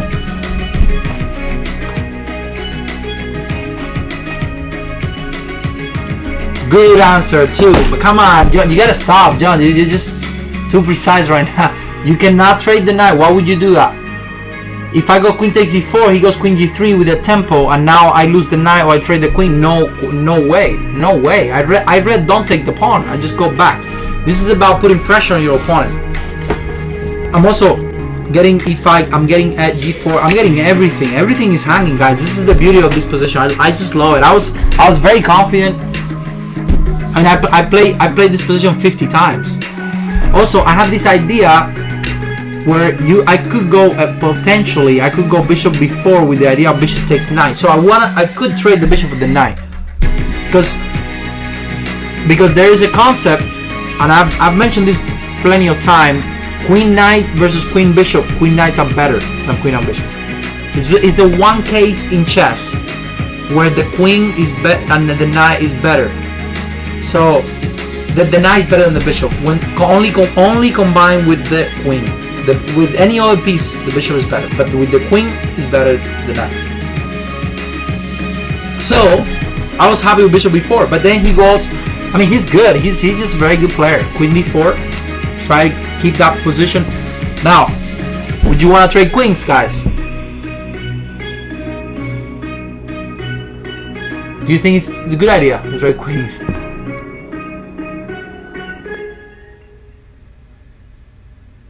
Definitely not. Boom. No. You're gonna have to hassle a lot to trade that queen. There are two pieces I don't want to trade at all, and those are the knight and the queen. I want to keep that combined, those babies combined all the time. Queen e2, baby. So now he goes bishop g3, pretty much only move. Or I just take the pawn. He goes there, and then how to proceed? Well, why did I play here? Well, I play for many reasons, but bishop e7 seems pretty obvious. It's time to collect some money. It's time to collect some money here. The pawns are hanging. So knight d3, and of course, bam, bishop takes e5. Watch out. The guy keeps defending, man. He's tough. I told you. I mean, from the beginning, I knew this was gonna be a long game. He goes knight f2, and then I go bam. Oh, okay, no, this was actually a very crazy moment in the game because it seems like everything is calling for bishop e3, and I wanted so bad for that to work, because that would make my life a lot easier. But then he just kept having this stupid check, no? So every time I went bishop e3 or I moved my bishop at all, he would go bam, check, check, check, check, and then I had to go king h7, and it was just so annoying. So I was like, no, not gonna happen. So what's the grandmaster move here?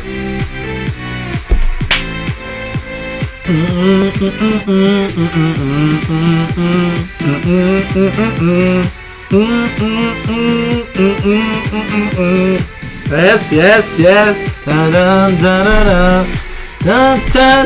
Exactly.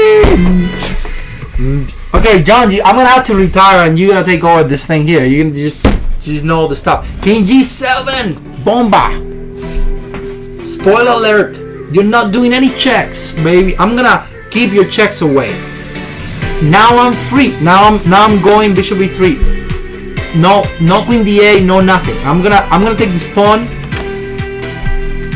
So he goes queen d3, trying to trade. Makes sense. Would I trade again? No, never. King e7 is just a GM move. I mean, I have to say. I mean, those are the moves that most players don't make. But you know why they don't make them? Because they are not thinking logically.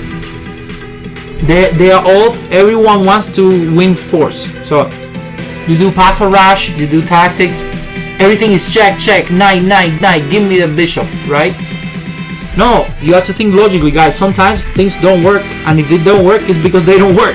So what do? Boom, the GM move, solid. King g7, no checks.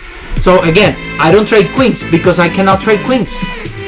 We've been escaping from that forever. Now, you notice that the place that I put the queen is a very strategic one, for 2 reasons.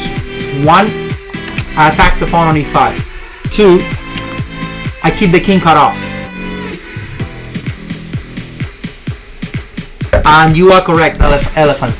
I mean, respecting your opponent's move and being suspicious about what your opponent is trying to do is probably the most difficult thing in chess, especially for lower rated players. Lower rated players, they want everything to be happy and everything has to be a happy ending, you know. Hey Metal, welcome, Metal. Glad to see you, man. Welcome, salud. Glad to see you here. And you know, not everything is happy. You have to think objectively, and that's very hard. That's what makes chess hard, man. Sometimes you get disappointed about a line that was supposed to work. It doesn't work, and if it doesn't work, it just doesn't work. That's it. So anyway, queen e4. He goes queen e4. I mean, he's kind of in a Suk-Swon weird position here because I'm playing a move like bishop f4.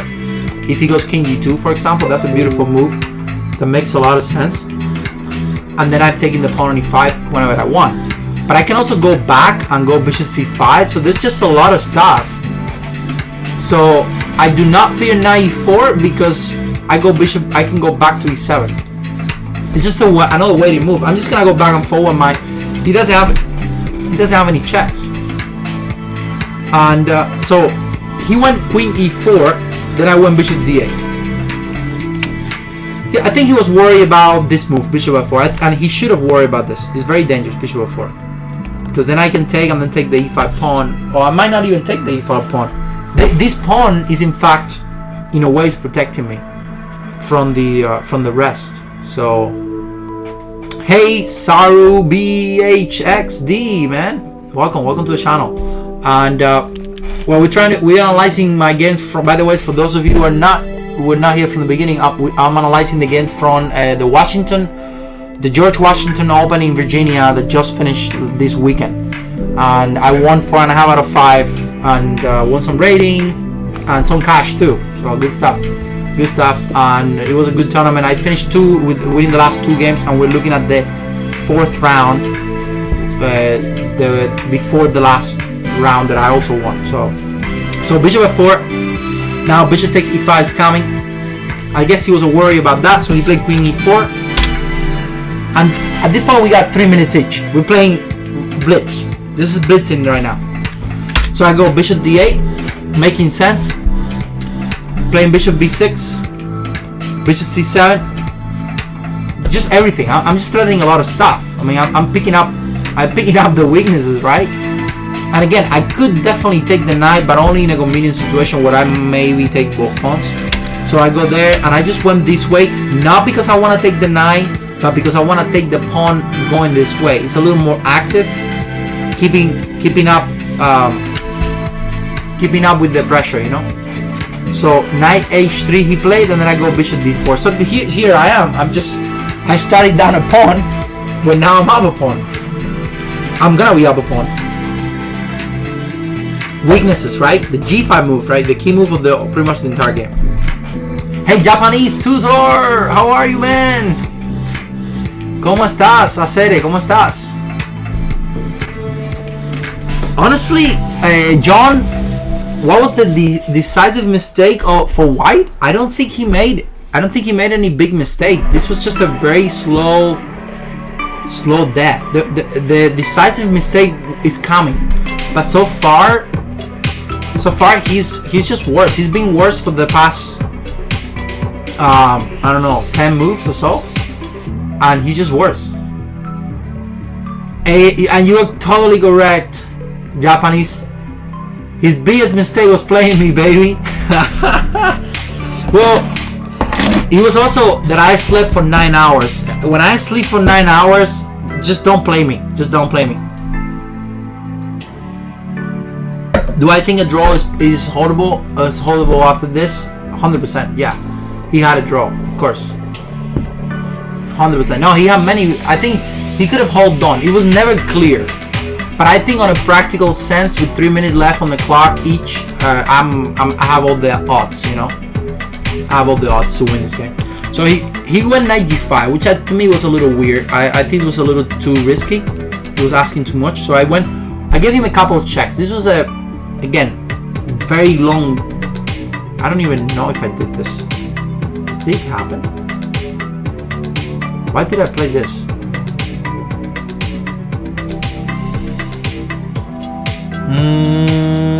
I think I might have gone this way. I took the pawn. No, I never did this. Honestly, this game was so long that I don't even know how we ended. But I'm gonna show you the final position because I don't know what happened here. We did a bunch of checks, getting 30 seconds. We're playing on the increment, so I don't even have the scores because I don't know what happened to it. But there was a moment here where this was the key moment here of the game. No, I had a position where check, I got check, bam, bam, and then we just went check, and this was the biggest mistake of the game. So he's holding here. He's not losing yet. He could have played knight f2, for example. And now I don't really have. I couldn't find a way to. Maybe the computer would say different. Maybe I can go here and here and here. Something like that could look interesting. I don't know. Is that possible?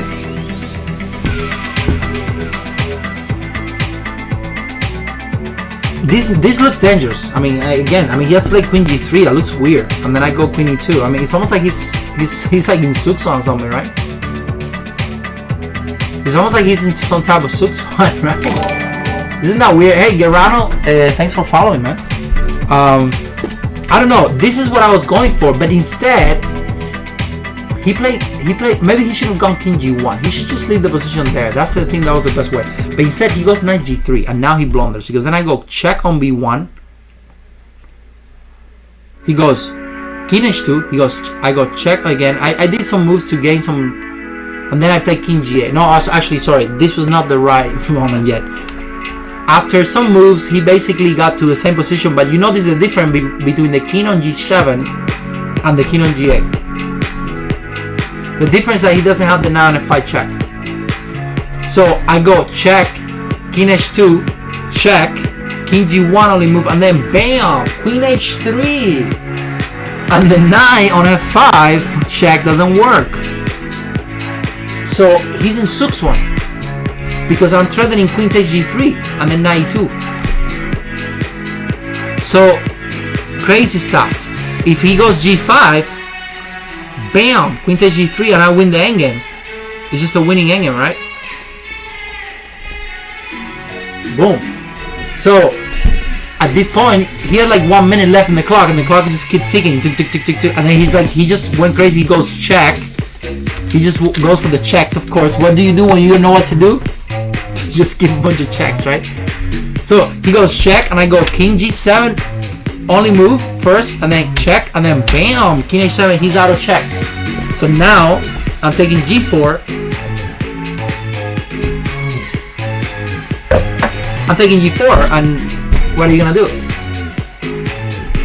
There's nothing you can do. The pawn is gone.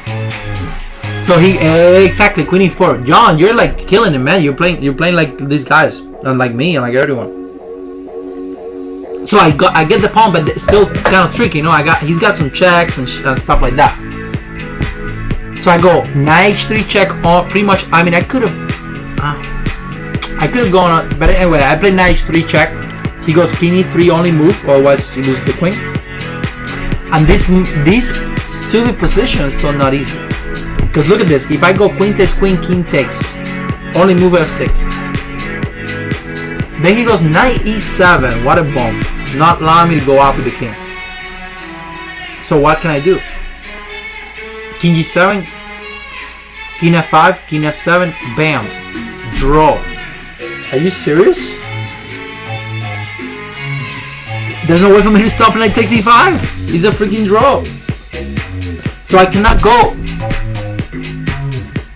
Okay, and by the way, guys, so this is already like 3 minutes left for the entire game. We've been playing on the increment for a while, and what I want from this position, I want to be able to have my king somewhere on e6 where I have my 2 connected pass pawns and a solid way of pushing those pawns, and this is a winning endgame. But I need to get more active, so I cannot trade the queen. So I had to go check first on g1. He only move. And now he's got only one move, king d2, because king d3 loses at the spot, right? Well, maybe not, but the king e2 I got knight f4, I think. So this is bad for him anyway. So he goes king d3 and king d2 and I go check again. And now that he goes king c3, now I wanna trade the queens, because I separated the king from the pawns.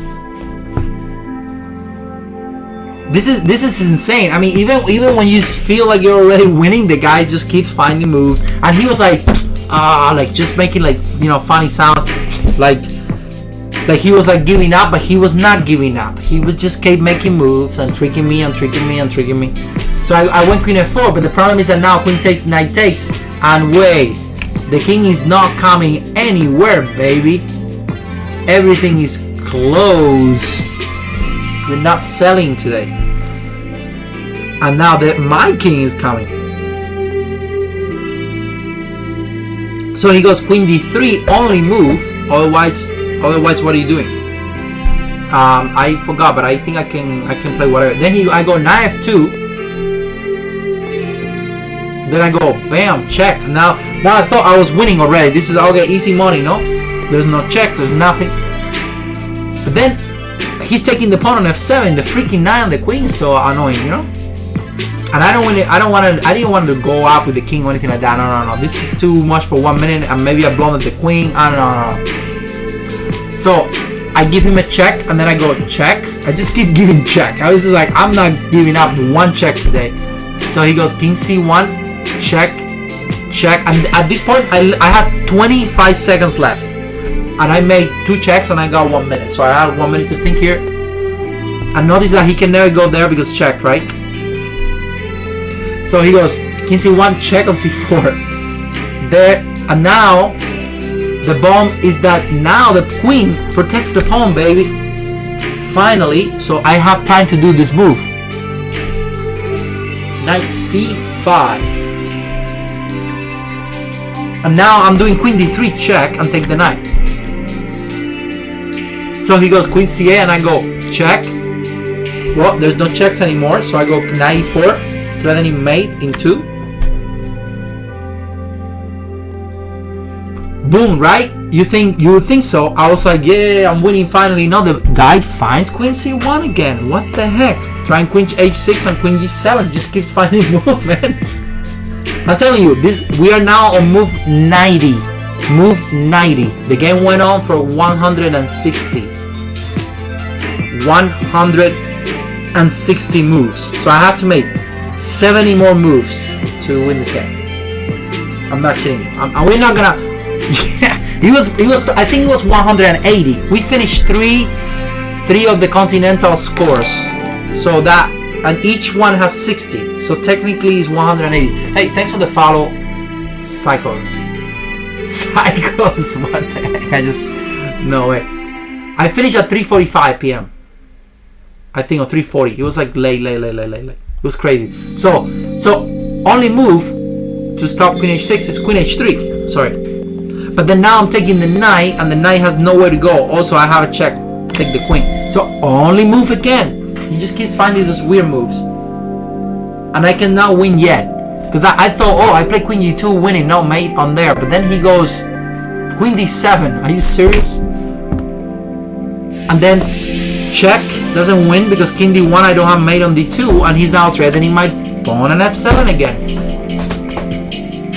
Then I'm like, man, I'm done with this. I'm tired of this knight on the queen, so I just went bam, knight g3 is over. But look at the difference, right? From the original position where we started, where the queen was off the board, right? He goes knight d6, queen takes, knight takes, and now look at the king on e1, right? Beautiful. Before the king was on e4.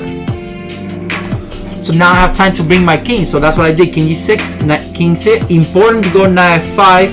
Very important not to give him more tempos, not to give him an entrance with the knight, cutting off the knight. King f3, king f6, king e5, king e6. And at that point I was like, finally, I'm gonna win this stupid game. So now I'm threatening knight d6, only move. Boom, boom, boom. We are on move 98 right now. So he goes king f3, and this went on for a longer time. So he goes knight f4. He just keeps trying, no? Knight c5, e4. And this is where I stop. This is where I stop notating. Because I'm not even sure that this was the right way anyway of the game. So yeah, he tried very hard. We end up going into something like, I'm gonna go very fast, but the final position was something like this. I'm just gonna put it up so that you guys see. It's really funny. It was really funny. I'm making up weird moves here so you guys get it. So it was something like check, and then check. It was something like this. Let me pull it up. And even at the end, he still has some tricks. So we end up getting into something like this, where my knight couldn't take his knight. So wait, let me see. It was knight f4, knight here. It was like this. It was something like that. It was like that. This was the end of the game. So he goes knight f2. I messed up something. So I go king. Let me on my knight. The knight cannot get tempos. That's why. So king d4, knight here, knight here. Let me gain some tempos here. Okay, here it is. This is the final position of the game. He goes knight f2, and I cannot take the knight because it's a draw. And we're talking about 100 and something move. There's like a million tricks here, right? So I go knight c5, knight g4 check, still not so easy, and then I go king d4, and finally I won the game. I mean, what a freaking game! 100 and something moves. The thing is that what an incredible game. I mean, it was so long. It was so long. Like, and then this is the moment where all the people are looking. This is it. This is the moment right there. I played king d4 and the people are like, yes. Also, mostly because they finally wanted to play chess. The entire round was halted because of this game. The entire round. It was everyone waiting. I mean, all of these people came down from their rooms because they wanted to start playing the game, and then they find that we're still playing the stupid 9-8 game. So it's like, but then they look at that. They were all looking at the game. It was just amazing. Yeah. Well, the organizer, Bill Gorshberg, he was actually very nice. He gave me 45 minutes. He gave me 45 minutes from the official round of the game was around the official starting time of the game, or the fifth round was 5 out of was supposed to be 3:30 p.m. and he gave me time to start 4:15 p.m. which was really nice. So I had time to just run upstairs, get a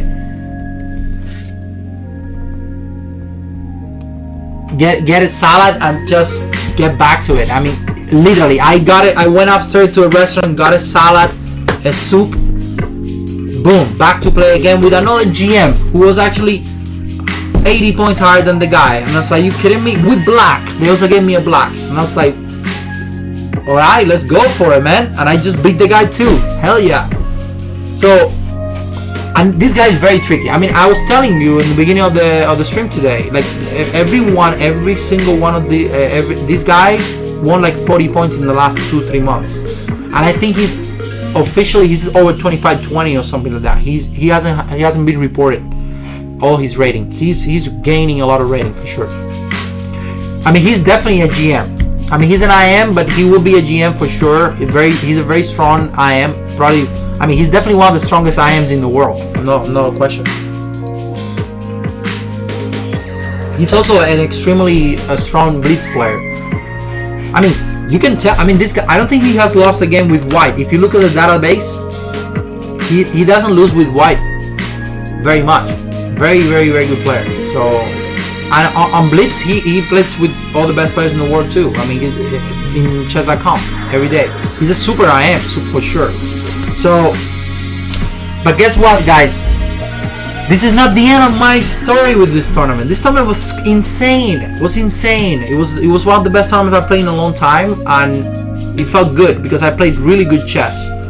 As you can see, I was never worse on this game. I was never worse. I was always better, or equal, better, and then I just pressure. I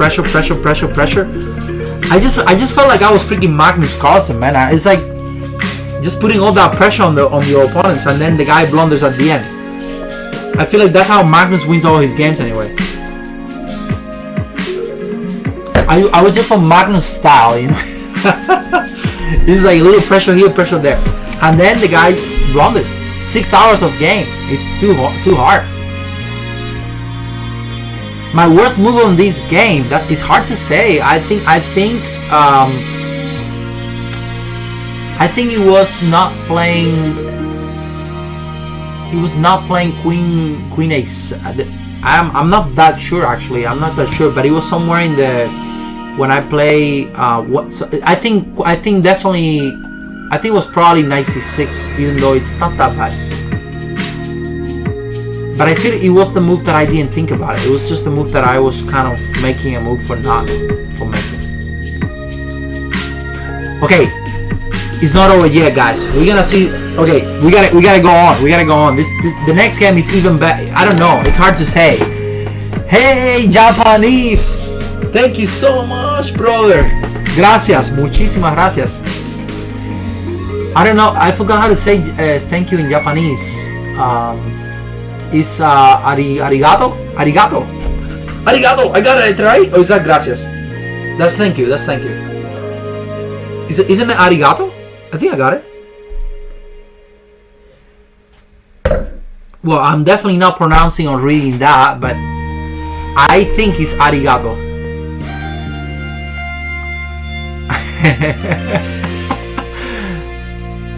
Look at that! I got it. I used to know all the ways of saying I love you for like 20 different languages, but I forgot. It's been too long. But anyway, thank you, Japanese studio. Thank you, gracias. Thank you for the sub. Thank you for donating the sub to Elephant Bush. Nice guy. I met him in person in the tournament this weekend. And good to have you as a sub, Elephant Bush. Thank you and thank you, Japanese. Salud. Okay, guys, final game of the tournament versus Camille Dragon. Very super strong GM from Poland, and I've always look up to him. And there's another Polish GM called Pure Room, who is also very strong, 2600 plus player from Poland. I don't know, but I feel like they studied together or something because they have the same repertoire. They play the same openings. It's like, I don't know, they're very similar. All main lines. I love those type of players, you know. And I'm black, and I didn't have time to prepare at all. So my friend and student Stuart, I was eating the salad while waiting for the for my salad, and he sitting in the bar, and he's like, okay, he plays e4, and I was like, well, I know that, I know he plays e4, and I know he plays the open Sicilian because he plays open to everything. So I was like, okay, what does he plays against the Najdorf? And then he looks up on chessgames.com, and he played 15 Najdorf games. No kidding, 15 Najdorf games against strong players. So I didn't even look at any of the games, but I was like, I am definitely not playing the Najdorf, because he had time to prepare. I mean, he had the time when the parents came out, so he had from 3 to 4:15 p.m. to prepare. So 1 hour and 15 minutes to prepare against my Najdorf. I was like, I'm not gonna play that. So I decided that I was gonna play a Pelikan. So I was like, I'm gonna play a Pelikan and surprise him, and I knew I was gonna surprise him. So he told me I didn't want to play a Dragon neither, because these Polish guys, I mean, have you seen those Polish guys playing against the Dragon? They crashed the Dragon, Japanese. They crashed the Dragon. Yeah, you don't want to play these guys on the last round. you don't want to play that. Yeah, I mean, have you seen they play G4? Okay, I'm just gonna mention this because this is really fun. But if you ever see a Polish guy playing against the Dragon, they always gonna play this way. This is how they play. At least. No, sorry, no bishop c4. I'm sorry. They go G4, baby, and you better know everything. Oh, wait, no, it's just the position. No, Queen D2 first. Queen D2, Knight C6, G4. And now you better know everything. But no. But these guys have studied this. I mean, you can tell that they work together and they have like a million theoretical lines. And no, you don't want to play this. So I was definitely not playing the Dragon, even though I love the Dragon. So I decided to play the Pelikan, and it was the best decision I made in the tournament. So I played C5, Knight F3, Knight C6, and then at this point he thought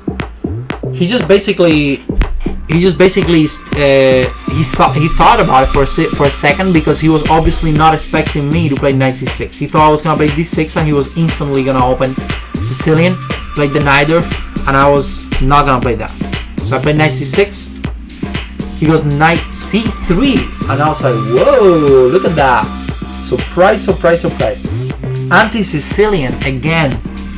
Second time in a row, huh? So I'm like, by the way, guys, if you see the rating, these are the FIDE ratings of these guys, not the USCF. These are FIDE rating. I'm 25-20, but I'm a lot stronger than that. So anyway, I play Knight C3. He plays Knight C3, and of course Magnus have played these positions many times with Black. I wish I could show you, but if you hit the online database, Magnus played a game with Bashir pretty good. Yay, Japanese tutor, you too, you are my heart too. Thank you. So I can definitely show you some Dragon skills, man. I started playing the Dragon since when I was like maybe 9 years old. I'm a Dragon prodigy, you can say. My sister plays the Dragon today, as of today. She still plays the Dragon. That's all she does. She still plays the Dragon, man, and she wins. She's the champion of Mexico. So anyway, yeah. So if the Dragon is awesome, I love the Dragon. I wish I play more of the Dragon, but it's very risky for a last round. That's why. So anyway, I play E5 here, like Magnus, baby. Magnus plays E5, and this is what I recommend, honestly.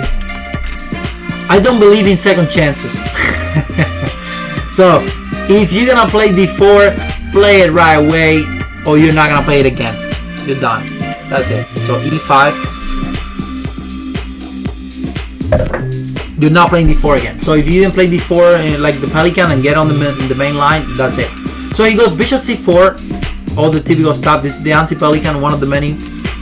Bishop E7 first. Make sure you don't play Knight F6. That's a huge blunder, right? Losing the pawn on F7. Pretty bad. So what did I do? Well, play Bishop E7, solid. And now G5 taken care of. So he goes d3.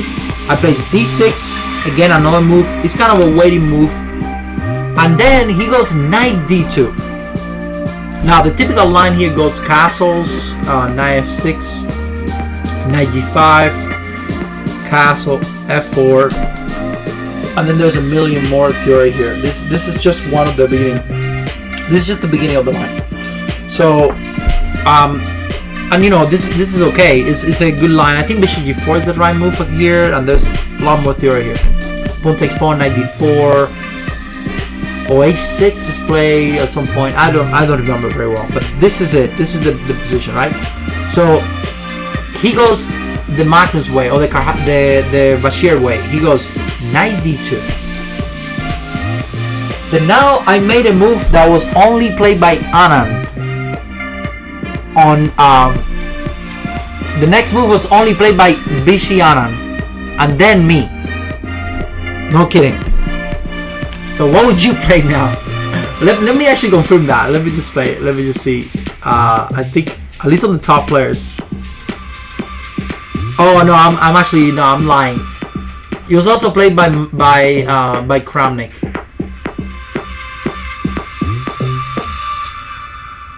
He was also played by Kramnik, but he was played by a lot of people. So actually, no, yeah, but only a couple of games. So there's only like 4 or 5 games on that line. So what's the line? What's the move? It makes a lot of sense though. What would you play here? It's actually simple chess, not complicated. So I would tell you what Magnus played. Magnus against the Bashir game, he played knight f6. Then they went knight f1, knight b7, knight e3, knight b6. All of that. I don't really like this very much. I think the whole line, it was something like that, and then knight b6. It's more or less. I think this is a Bashir game, I think. If I do yellow black, somewhere in there Bashir played a game like this. But just think about this. You just moved your knight like 3 times to get to b6. That doesn't make any sense. Why would you do that? Doesn't make any sense. So I decided that, you know what? And here's the other thing. Carlsen beat a Spidler. This is a Spidler game with Magnus. I'm going fast here so you guys understand what I want to point out. You notice that the bishop ends up here in g5, okay? Why is that? Why do you think the bishop goes to g5?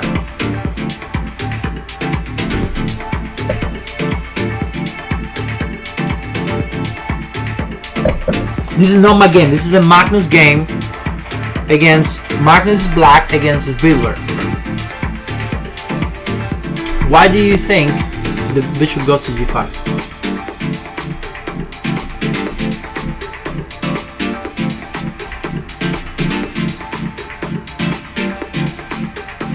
To trade it for a better piece? Good. Close.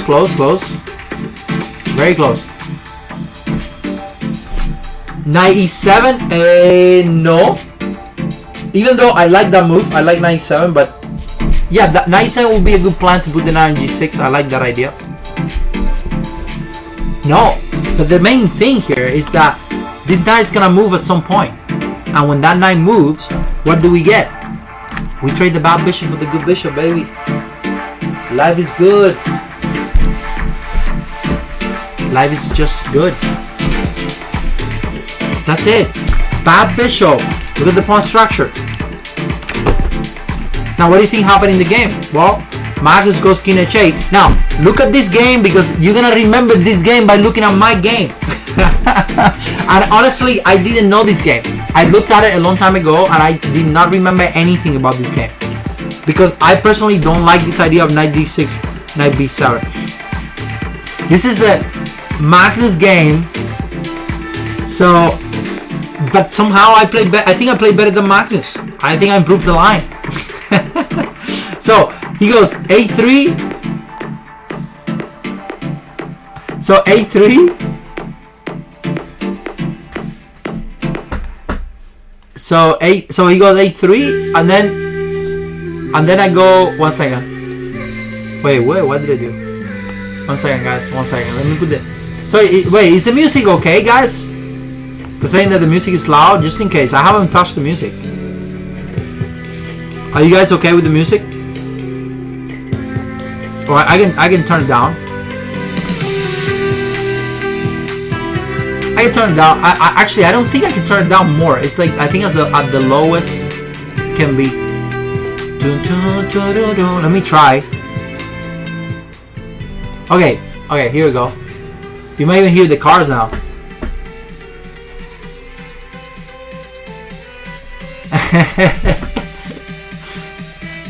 I need to turn it down a little bit now. Okay, so anyway. This is my favorite song, man. I love this song. I wish I had to put the singer. But anyway, this game is really cool. But let me just show you the final idea of this Magnus game before I go into mine. So he goes knight takes or whatever. It doesn't matter. Forget about the knight. Forget about the bishop. It's all about the bad bishop, guys. So what did Magnus do? Bishop takes, rook takes, bishop f5, pawn takes, rook takes. So d5 and then rook takes. Look at the final position, right? So let's talk about the main strategy points of this game of Magnus. He traded the bad bishop for the good bishop. Okay, number 1. He played a king h8 and f5. Number 2. Then he got space in the center. So those 2 points, right? Bad bishop for good bishop, king h8 and f5. f5 is super important. Why? Because it gives Magnus the initiative on the f file. Whoever gets to play the move f4 or f5 in a position like this is the one who gets the initiative. So that is the key here. Now let's actually back up. Well, Magnus just crashed this builder. You should look at it. The game is a very good game. But let's back up to that position we were talking before. The one that I asked you, what would you do, guys? And you say knight 6, knight f6. I don't know, bishop e6. No, the same idea. This knight is gonna have to move at some point. So why not? Let's take advantage of it and play, bam, bishop g5. Beautiful and simple. If you go knight anywhere, I take the bishop directly. I don't have to worry about anything. Second to that, I'm also doing at some point knight e7 or knight f6. It depends on what you do, right? But I can also give up my bishop for the knight. I'm happy to do that too because I have the bishop, the bad bishop. So he goes knight f1, solid. Then I go bishop takes, rook takes. Life is good. I just traded the bad bishop for the good bishop. Better than Magnus. Magnus took forever. So yeah, why would I break my head on this? Then where do you think I develop my knight? Should I get the knight here or here, guys? Where should I get? I need to get my knight out, no question. So where would I go?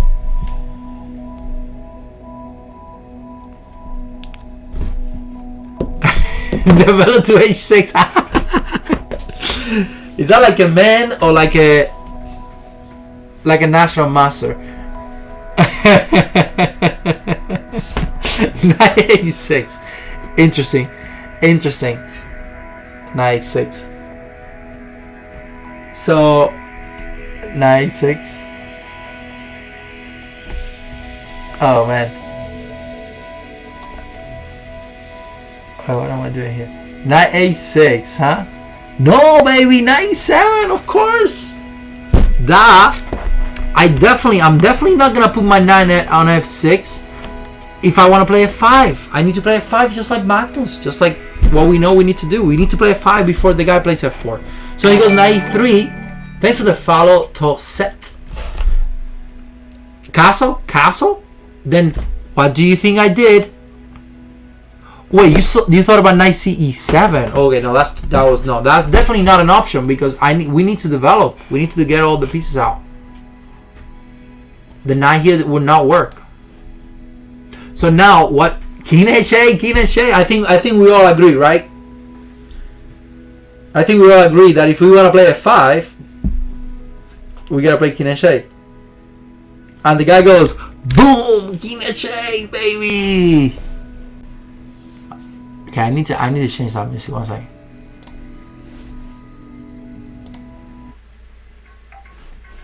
Here we go. Bum, bum, bum, bum, bum. You know what? I'm gonna change the music. I'm gonna make changes too. I like this music, but I'm gonna make it some beats. Bum, bum.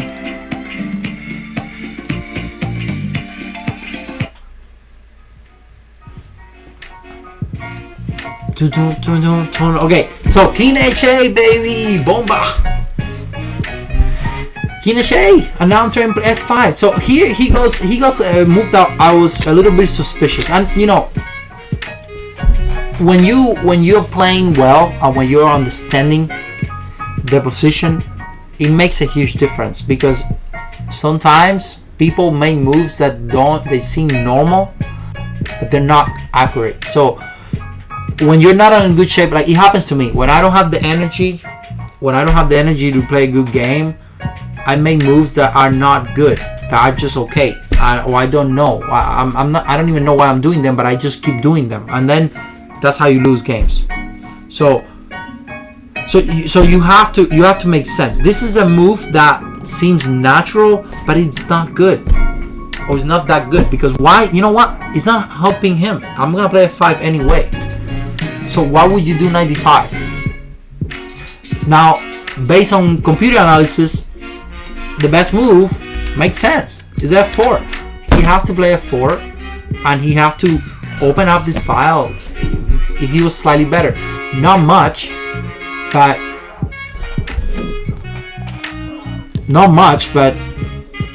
that was the best move for sure. So and he didn't do it. So he gave me the option, like what we said with the Magnus game. He allowed me to play f5, and I was like, all right, let's do it, f5, baby. So he goes, pawn takes pawn, knight takes f5. Then now I'm living the life. I got now he cannot play. Well, he could play f4, but he's gonna have to do knight takes, bishop takes, f4, and well, if he takes the pawn, I got knight takes, so I don't have any problems. I can even go queen h4 maybe. I was thinking about some moves like that. So I don't have any issues here for sure. I'm good. Feeling good. Maybe even rook b8 probably good. So anyway, so he did not do that. Knight takes pawn, he went c3. Now guys, I hope you guys I hope you guys are not tired, because this game is going for a while. I mean, this game could have ended on a rook and bishop endgame. Rook and bishop versus rook. And he blundered, and then he lost the game right away. But it could have been a rook and bishop versus rook endgame many times, and he just decided not to go because he thought he was gonna lose anyway. So it was fun. It was really fun. It was a fun game. It was a good game, but he had real chances of drawing, and he didn't. So anyway, so he played rook b8. Whoa! Thank you, John. Thank you so much. Oh my goodness. Oh my god, Japanese tutor. Are you kidding me, guys? Oh my goodness. Thank you. Oh my god. Thank you so much, guys. Thank you so much. Thank you, Japanese. Gracias. Gracias, John. Thank you so much. Are you serious? Look, I'm gonna get all the freaking subs now. Oh my god. No. Thank you so much. Oh my goodness. Do you hear that? Thank you, John. Thank you so much. Thanks for giving so much. The chat. Thank you so much, Japanese tutor. Thank you so much. I'm so glad. This is so much fun for me. Like I just love this. I love this more than playing. I mean, honestly, I love this more than playing. I honestly enjoyed this more than anything. this is so much fun for me. I do it in a beat. You know, it's not. It's. Thank you so much, guys. Like you guys are just awesome. Thank you, Japanese. Thank you, Horacio. Thank you, John. Oh my God. Wow. Wow. I just love it. Thank you so much. Thank you so much, guys. Thank you so much. Lord. Awesome. So, wow. Oh my God. It just keeps sounding. Don't worry, guys. Woo. Okay. Alright, so I just said 20. I had like a goal of 20 subs. I way past that. Big time. Oh my God. Thank you so much. Woo. Thank you, DA. I'm glad you do too. Thank you so much, guys. Appreciate it. I love that sound. So anyway, this is a very interesting position. I was very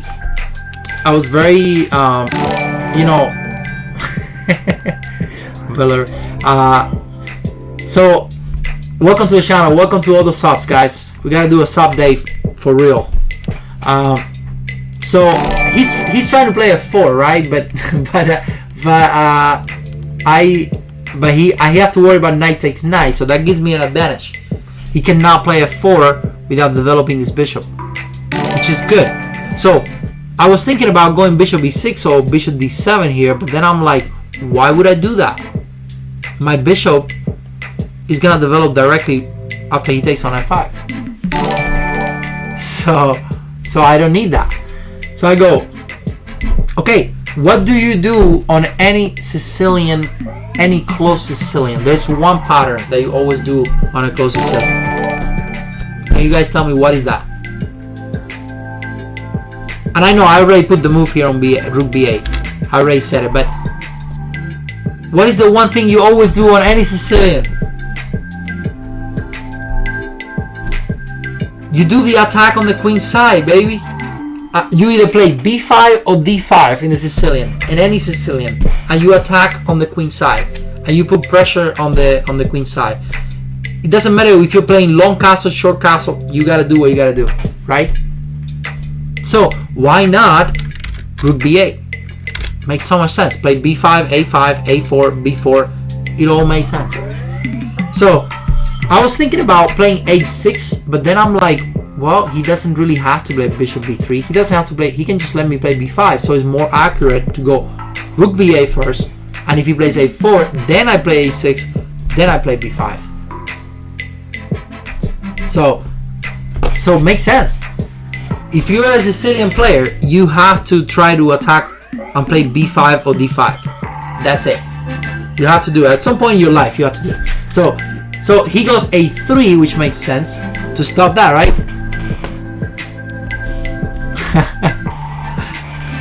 What happened with the math? What do you mean you messed up our math?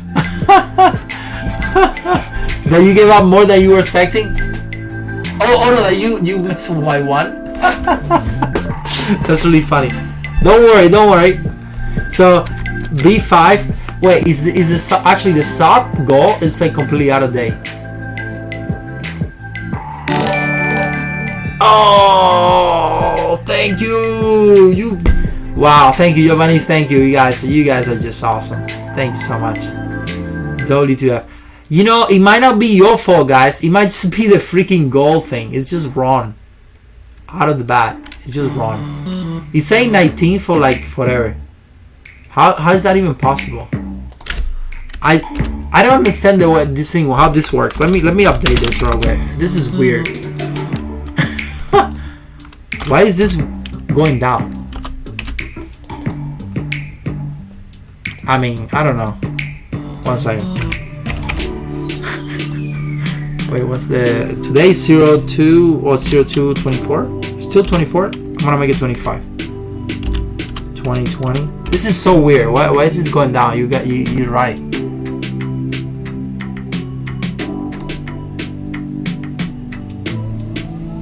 February 25, 2020.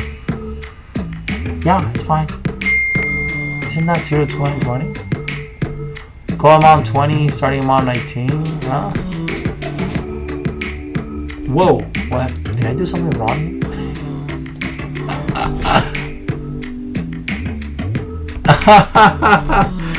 Wait, this is so weird. Why is this 7,300? You can ban everyone. Well, oh my goodness. Wait, 1 second. Sub go. Okay, guys, I'm sorry. Let me just take 1 minute, 1 second. This is really fun. So the goal amount was 20, 19. I think you got 20 already. I don't even know. How did it go down? Today's February 24th. So it has. This is right. What? Goal end day must be in future. Oh, because it's already. Oh my God, it's already February 25, I guess. That's so weird. Here we go. All right, you got it. Now we're good. I don't know. I put 19, but I don't know. You guys, you're good. Don't worry, guys. You're killing it. Thank you so much. Wow, you guys are just. Wow. Okay. Anyway. The Declaration of Independence. Have you guys been in Philly? I've been there. I was actually there. When I played the World Open, one of my students took me there. I went to the museum of the museum there. I went to a what's the Sylvester Stallone one. Pretty much everywhere you go in Philly, they would be like, oh wait, yeah, Rocky Balboa walked there. Like, we went to a restaurant, and the lady was, oh, Rocky Balboa passed the street. Like, everywhere you went there, it was just old Rocky Balboa, you know? It was really fun. And I was there, but I did not make the line to touch the guy's balls. That was just ridiculous. There was a guy there. There was a guy. They basically had anyway. Thanks for the follow, Andresitos1. Thank you. Well, thank you, guys. Anyway, back to chess. Sorry, I'm a little distracted. So Rook B8 is just a bomb. So, what did I play Rook B8, guys? You gotta do what you gotta do. I mean, if I play Rook B8, I better do freaking B5. So he goes Bishop A2, very tricky move. It's the best move for sure. And of course, what do you do after B5? What do you do after B5? You have to do A5. I mean, I don't think I've ever seen a B5 without A5. You have to play A5. Now watch out, because it looks like I'm playing what? Playing B4. It looks like I'm playing B4. Now, B4 seems great, and it's a great move, but you gotta be careful, because if you play B4, you also give me the Bishop C4. So suddenly you did all that work to get the Bishop back to C4, then what's the point? Oh, sorry, not there. So King G8, yeah, D8, DH, the most Ds I've ever seen. Amazing move, King G8. This will be a double exclamation mark. Only Magnus can do those. Like, I'm not that good. So anyway, so the thing is that at this point, he doesn't have that many moves, because you see, if you play F4, I can go knight takes, and then pawn takes, and I'm up a pawn, right? That's not really a move, of course. So he can go knight takes, bishop take, which develops my bishop. That's all I wanted. I've been trying to take directly there, and then he plays F4, which seemed good. And I think this would have been about equal. I was probably gonna go Queen H4 as well and try to bring my rook in. I wasn't really sure about this position. I think this is equal. Should be equal relatively. But he goes Queen E2, and now I found a very awesome move, and I want you to guys think about it, because there's a couple of things here. If he goes, thanks Andresitos1. Welcome to the channel, guys. So today we are looking at a tournament I played this weekend. Literally finished yesterday, and I won the tournament. So won the actual big tournament, and also won the Blitz. Also won the mixed double. I didn't tell you guys about that. Wait, one second. Let's actually move this around. By the way, this is the site that I've been using for this is Epidemic Music, and they have some cool stuff. What should we do here? Okay, you guys have to pick. Oh, so we got beats, electronic dance, hip hop, pop. You tell me, Japanese. You gotta guess how to pick. I love mixed double. It's so much fun, even though I never win. It's really funny because I always pick the worst partners. They do like half a point out of 5, but this time she did amazing. She did 3 out of 5. It was awesome, and we killed it. So let's do maybe some electronic dance, rock and roll, classical. What do you want to do, guys? Can you guys see it? No, you guys cannot see it. Wait, one second. What should we do? Let me pick some music, guys. One second. Can you guys see now? So we got electronic, hip hop, 100%. Let's do hip hop, baby. This music is good stuff. I love this. I mean, it's just a hip hop. Let's go hip hop, baby. Should we do instrumental or vocal? I think instrumental is good, right? Because we're talking. Ooh, here we go. Boom. Let's go. All right. So look at this guy. Look at this. I haven't shown you this part yet. So you can rap to it. All right. Let me show you this. Wait 1 second. I gotta move to another website. Boom. Okay. So I want this one, right? You can see the blitz, right? Can you guys see it? Baby Corrales, 8 out of 8, like a boss, right there. Won the Blitz tournament, make $130. Actually, let me move it. Let me move it so you guys can see the price too. This is funny. Wait, where am I? All right, here we go. All right, let's move it up. I made $130 right there. Good hustle. Boom. So I won that one. Then 8 out of 8, man. 1 hour and a half of playing. But it doesn't. The rating, man. I won 20 points on rating. Who cares? So then I went. I won that one. Great, good stuff. So $130 and I beat 2-0 at GM. I beat it at an FM. Oh, I won a Grunfeld. I beat a Grunfeld on the Blitz. That was freaking amazing. I wish I had remembered the game. It was incredible. I dropped 2 points. So that, and then to end the time, let's keep going. So I won the major, which I made $1,600. Actually, I made $1,500. What? Yeah. Well, whatever. More serious stuff, right? So I got 16 steady there. But the most important one, guys, don't forget the mixed double. The mixed double, baby. Bam! Here we are, right there. Ta-da! Bomba!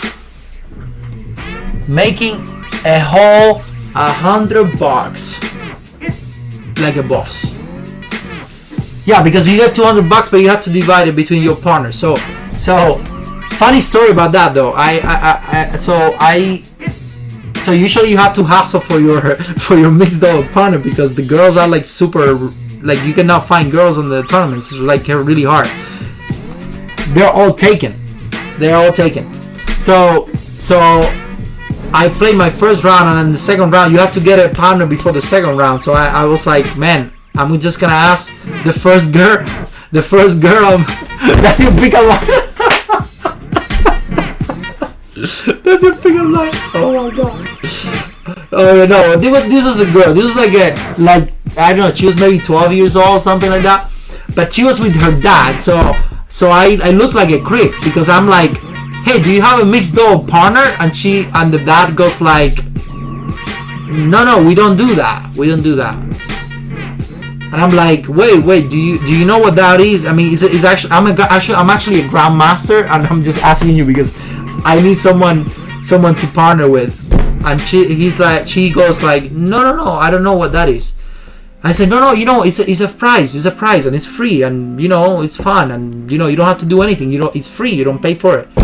And then she finally understood, and we signed up for it. But it was like, man, it's always funny because most people, when you finally find a girl, most girls don't actually know that it is possible to do that.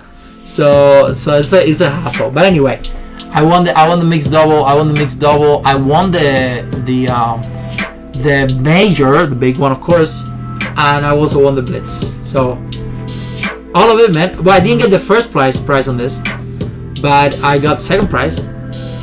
That's cool. And we did 7.5. She did 3 out of 5. But these kids, as you can see, look at the rating. They're like 1476. Because you can pick any section, anywhere. It doesn't have to be. All you have to have is 2200 or under. That's it. So, anyway, crazy stuff. Let's go moving. I mean, at least she paid for her registration. I think she didn't lose money on the registration. That's good. So back to chess again, guys. Boom, chess base. So we were on Queen E2, right there. All right. So basically, after Queen E2, the guy had. I mean, I think I'm slightly better, but I was not really being that. I thought I was gonna make a draw in this game because I wouldn't think I had a chance of winning here. But then I found this move that was very good. Bishop E6. So Bishop E6. So all this time I've been holding on to my bishop.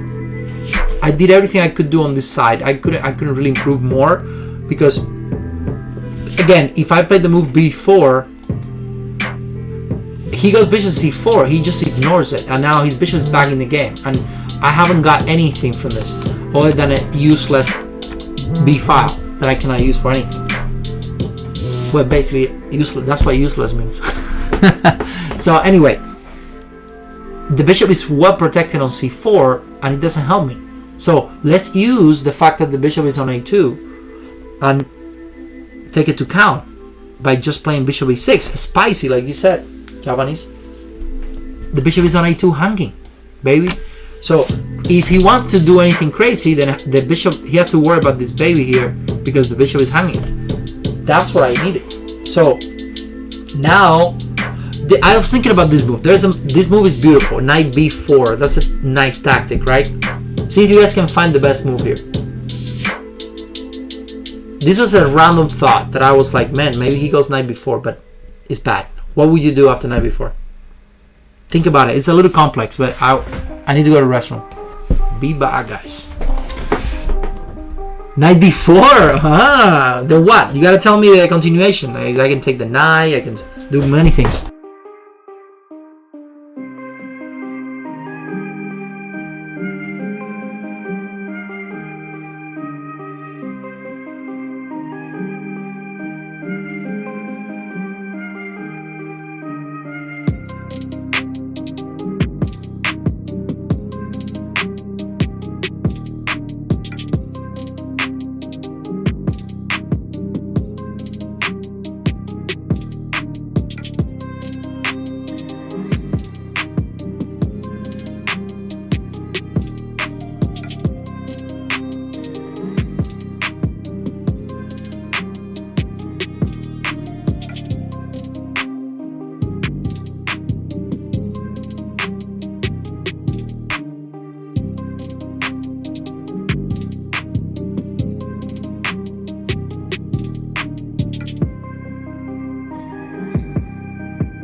So wait, so Knight D4 isn't even a move. What? Knight D4? Yes, it is. What do you mean it's not a move? Knight D4? Yeah! That's a freaking bomb! Knight CD4, baby, yes! That's the move. You're good, Japanese. Of course, look at this. Boom, boom. Then now he moves. The problem is that he has to move the queen. So after this, I just go pawn takes knight.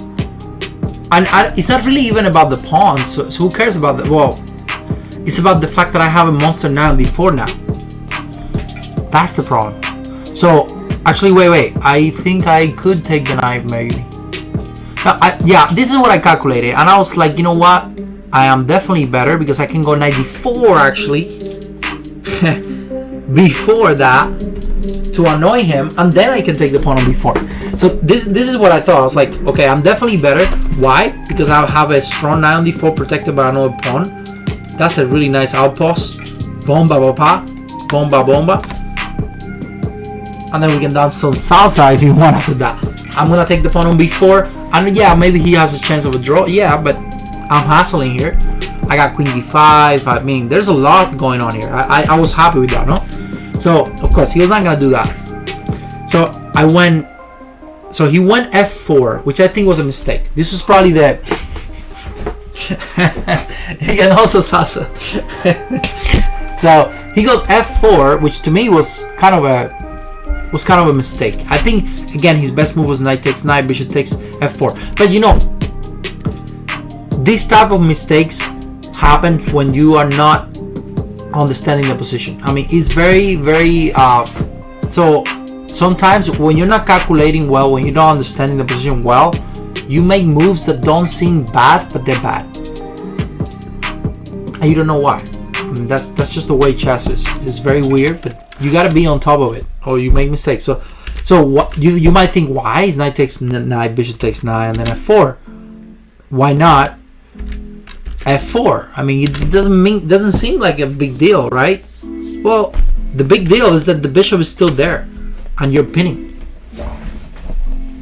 We all speak Spanish here. un poquito. So basically, the difference is that now I will take the knight, queen takes, but then the bishop is the problem. Okay, guys. If you guys find the next two moves, you guys are freaking monsters. You guys are freaking monsters. I mean, the next two moves are just unbelievable. I'm like no way. And the reason why I'm telling you this is because he did not see any of them. So the next two moves, he told me after the game that's when he find out that this is when he find out that he had a good chance of losing this game, because he did not consider these two moves, the next two moves. So try to find it. So what would you do, guys?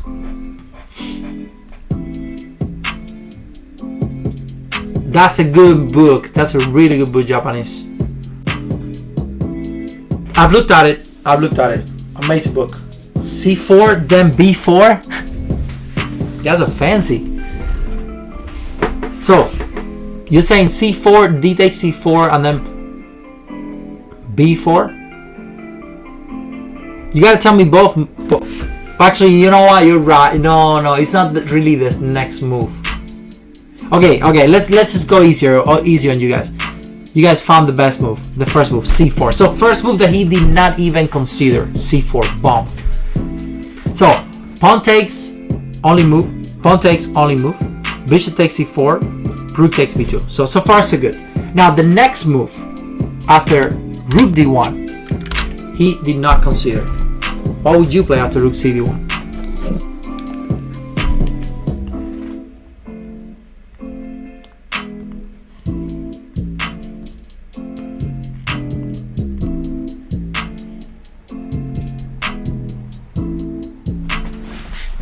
Oh, and by the way, we are only on move 21. This game goes for 57 moves, 30 more. So hold on tight. Hold on tight, baby. Hold on tight. Tight. No. It's not a bomba. It's a bomba, but it's more like a strategy bomba. It's not like crazy stuff. No. Just, I think you guys will definitely see this move. I mean, boom, boom. I think it's a natural move. Bishop g4 is interesting. I definitely thought about bishop g4.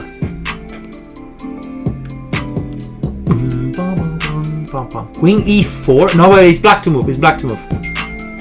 Knight e7. Whoa. What about knight e7, huh? Knight e7, huh? What if knight takes knight though? Queen h4. You guys are good. You guys are good. Man, I see a lot of Cuban cards there now. I see a ton of Cuban cards.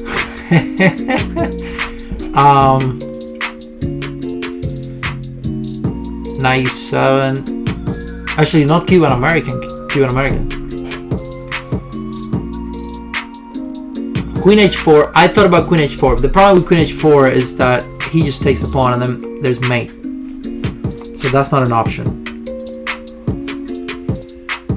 Okay. The best move is boom. Knight e7. I mean, it's just not, there's just nothing else for me. Now this move is a little weird because you're technically almost dropping this pawn.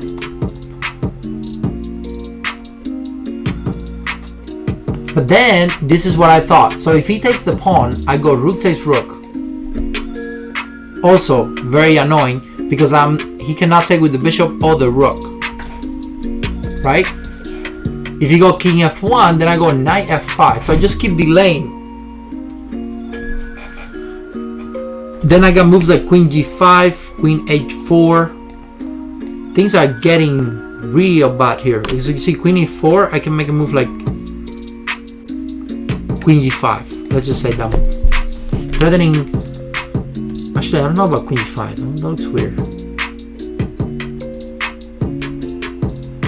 Maybe queen f8. I don't know. I was not that sure about this, but I could always just go pawn takes pawn.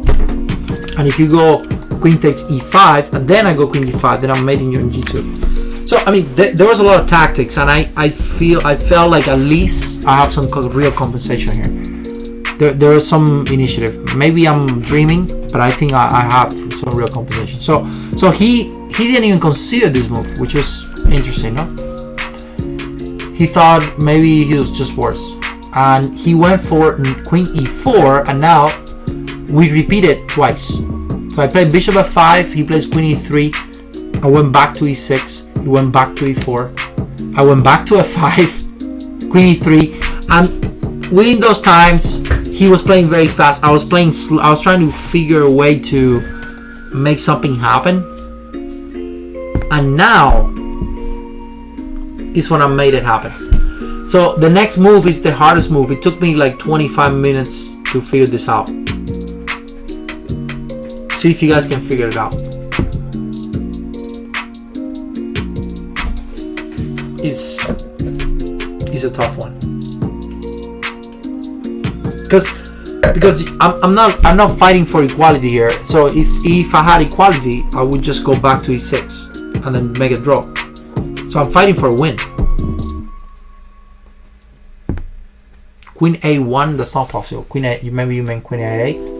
That's a good idea, very good idea. And in fact, not here, but on here, it might have been the best move. I haven't analyzed this game with the computer, so I'm not really sure, but I think queen a8 might have been the best move. But I played bishop f5, which I think is okay, and then I was right there. So if I go queen a8, which I thought was I think it's interesting, he might just go. Actually, I don't know. Maybe rook d2. Maybe rook d2, then trade the rooks. That sounds logical.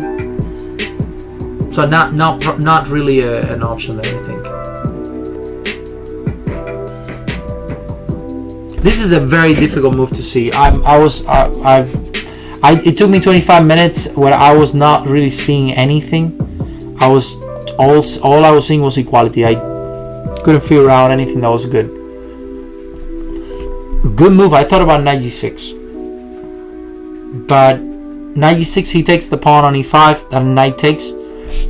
And the problem with this is that he has this stupid move bishop e2.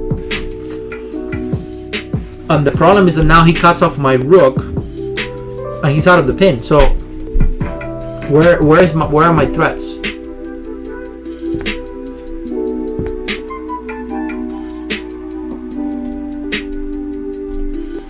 If I was going for this, I would have just made a draw. That's why this was the key moment of the game right here, because this was the moment where I was like, either make a draw or go for something real. So I calculated that move, knight g6. I saw knight takes knight. I saw bishop g4. I thought about queen aa. I thought about pawn takes pawn. I mean, a million things I was thinking here, trying to find something, because I mean, we're talking about the difference between making, well, let's see it right now. So let's take a look at this, guys, for a second, so you have it on the stand. And it's not like I was playing to try to play a good game. It was not, but I want you to see.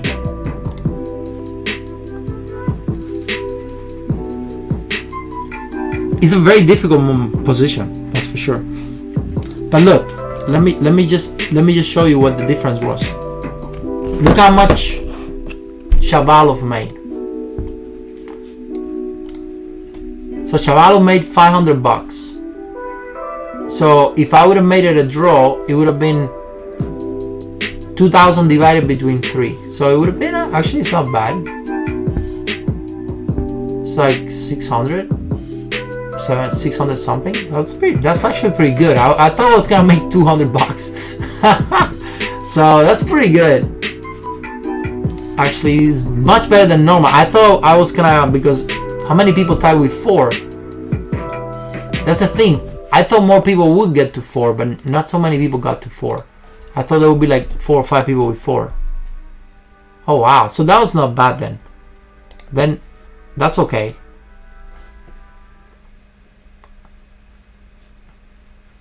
So I was like, so secret disease? What do you mean those amounts are ridiculous? That's just the normal stuff in chess, man.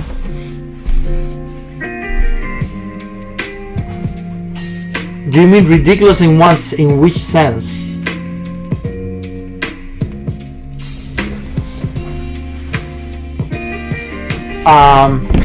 But so I was either going for basically $600 or going for the tournament.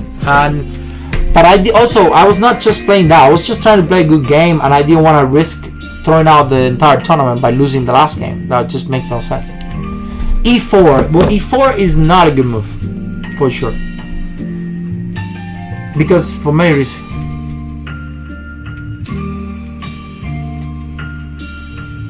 And secret disease, you are correct, man. It's hard to play chess. Very hard. It's hard to depend on chess, that's for sure. Very hard to play. It's very expensive. Yeah, when you count hotel, when you count all the food and travel, it's crazy expensive. You spend at least $500.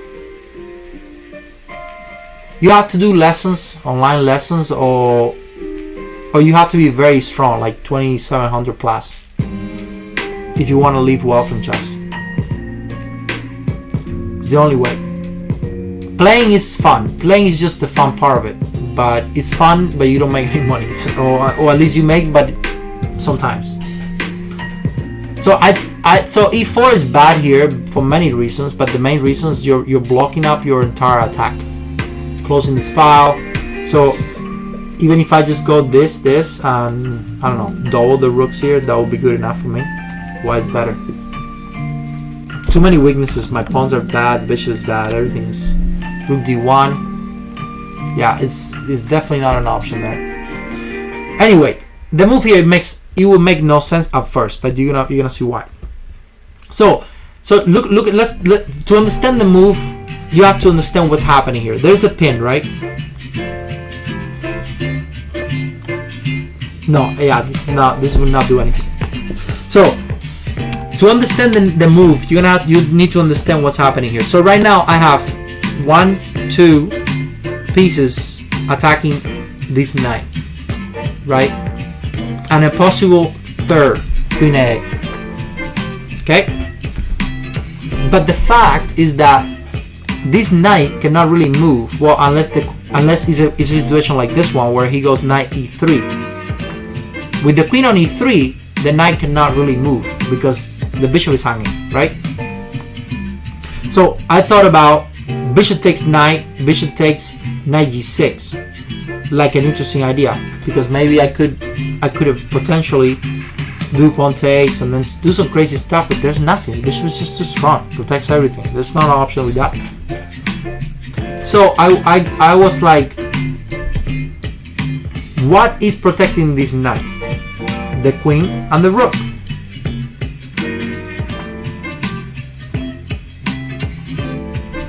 Right? What if I get rid of both of them? Then I gain a tempo out of it. So I go bishop f5 first. Let's get rid of the queen. That was the original position. So now the bishop and the knight are still protecting. The bishop and the rook are still protecting the knight. So what if I get rid of the rook? Then that's when, boom, bishop g4, baby. Attack the rook first, then come back to e6. It makes total sense. Then it also stops bishop e2. Isn't that just amazing? So what is he gonna do? Of course, there's some tactics behind this. So if knight takes knight, that looks like a possible move, very important move. I could just take an equality, but no, I have this move. But look at the defense here. This is amazing. I have to calculate this. Knight g6 check, pawn takes, queen h3 check. Is now mate because bishop h5. Bomba! Freaking bishop h5, saving the freaking game, brother. And now I'm up a rook. I'm completely winning. Well, yeah, you can play g4, but it doesn't matter. All you're gonna get is a bishop. I'm completely winning. I'm up an exchange. So pretty freaking amazing, right? So this doesn't work. So he cannot take the knight, and this was the main line, because if he cannot take the knight, then that means he has to move the rook. So he has two moves here. He can go rook d2, which is what happened in the game, or he could go rook e1, which is bad because then I misplaced the queen, misplaced the rook. Then guess what's the next move, guys?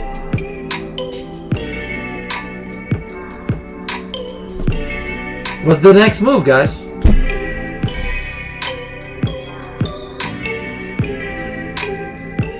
Bishop back, baby! Yes! Bomba! Bishop e6! Like a freaking boss! Holy moly! Bishop e6. But now he have to go back to d1. Or queen e4. It doesn't matter. But now it's my turn. So I have an extra move. So I go queen a8, baby. Mate on g2.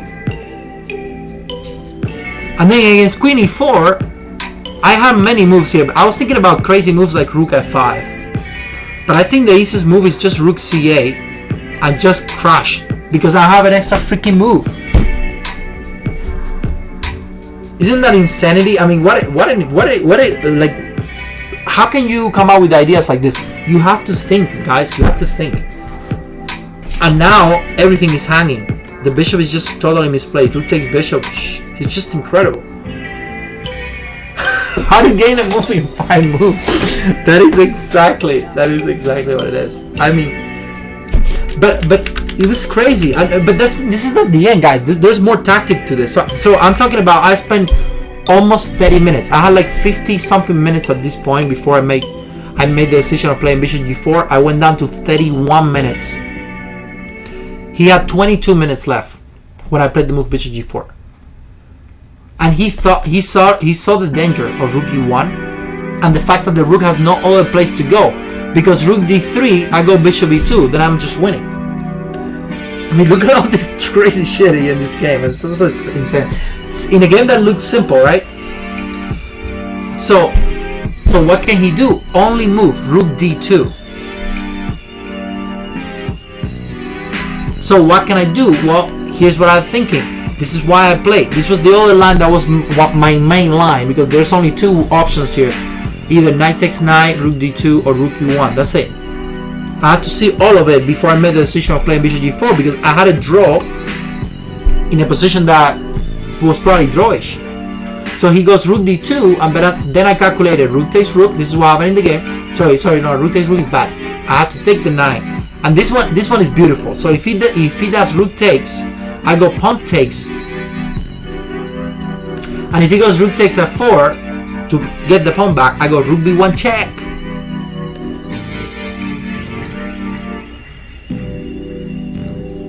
Yes, about the order of calculation, king f2, and then I have this monster check, winning the game.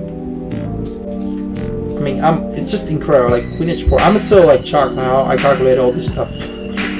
So it's mate. So if you go g3, it's mate on h2. If you go queen g3, rook takes rook. What the heck? I mean, seriously. So I saw all this stuff. So he goes on. So this would have been an okay position, but for him maybe. But it's just down a pawn. He's just down a pawn and worse. I have moves. I don't know. Maybe.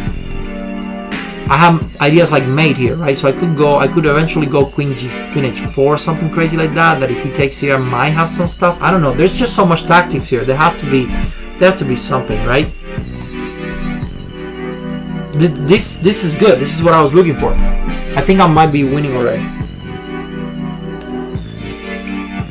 Yeah, I mean, how are you gonna stop me from rook takes e2? I didn't calculate all this, but I just thought, you know what, I get a pawn, that's good enough, and it's good enough to make the decision of not making a draw. That's what I was going for. Can I get a good position out of this? And the final thought was yes. So going back into when I played bishop g4 and the order of the moves, well, there was no order.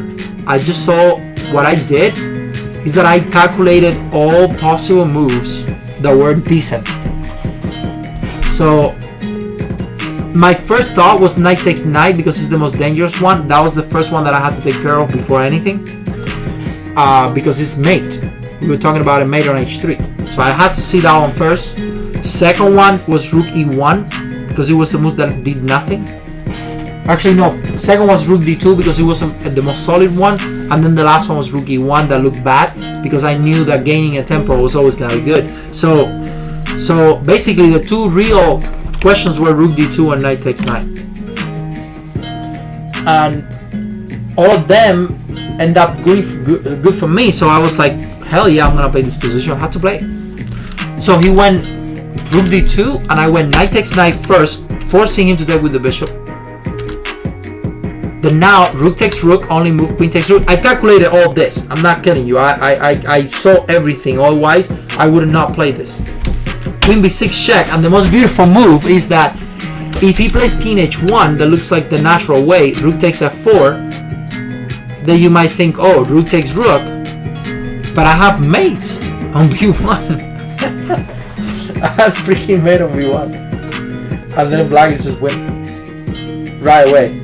So meaning that he doesn't even have this angle. He cannot even afford to play this, because if this works, then he's got h3, then queen takes f4. Then he actually might be better because he's got the more active bishop. But the key is that he doesn't have rook takes. So another reason why I had to play this line. So he goes king h1. So he goes queen f2, only move. I mean, the guy is good. He just keeps finding the best move. Queen takes queen. Only move is rook takes, because of course if you don't want to play a equal color bishop angle, that would be bad. That's just complete loss, no question, right? So So I traded the rooks. Sorry, he did not trade the rooks. He traded one with the queens. I took with the rook, hoping that he would take with the rook, but of course he's not. You have no chance if you trade the rooks. So he goes rook b2, activating, makes sense. And now it's mate in one, so I had to do something. I played g5, which I think makes sense. One, because it puts the pawn in black. Second, he's gonna play at h3, and I want to have a way to escape from the attack. And that's it. I mean, that's pretty much it. So he goes h3. I go bishop h5, and now only move if you play. I wanted him to play g4 because then I can go bishop h6 and I start pushing my pawn here, right? So he goes rook b6, and now I found a really beautiful move. I want you guys calculate here. Very tough. What would you play here? He's active. I mean, his rook is pretty active. He's got a good rook. e4, Japanese. E all the way. Push that pawn, baby. Push that pawn. Yes. e4. You guys are so good. Too fast. e4, and of course, what happens if rook takes pawn? e3, and when he thinks he gets you with g4, no, you're not getting anyone. Give me that one. Give me that baby. Win. Rook f1 is unstoppable. So that would have been a nice win, but no. Unfortunately, this guy just keeps stopping me from winning. So he goes g3. Then of course only move, but enough. Rook f3. Then I'm just taking everything. The g, the c, the a, every pawn. This is almost like a 7 rank.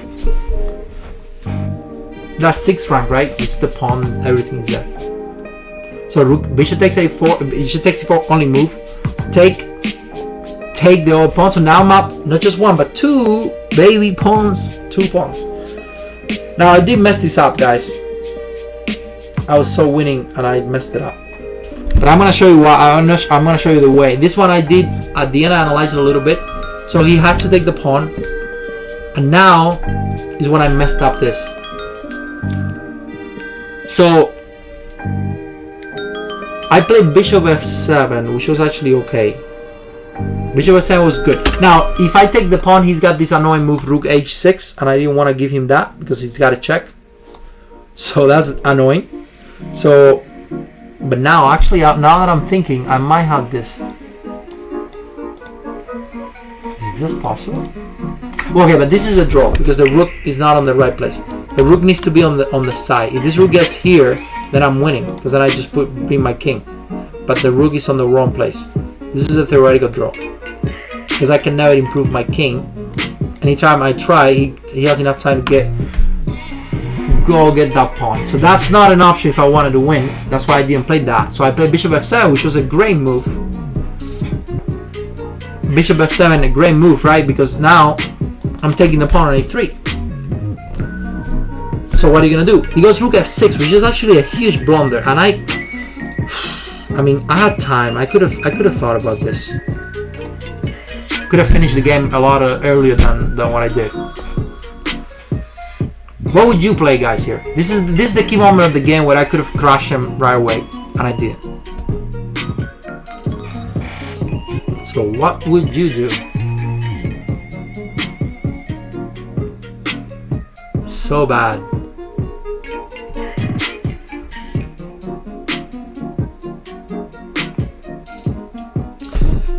You gotta give me a follow-up. What are you gonna do after king g7? You say king g7, of course I'm gonna play rook f5. Only move, that's why I played rook f6. Then what? King g7, yeah, it looks good. Be back.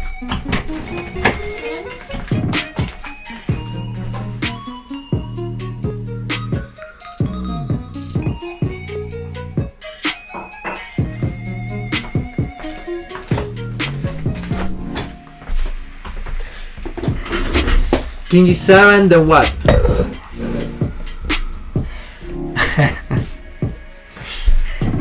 g7, huh? Rook f5, king, rook e3. Whoa.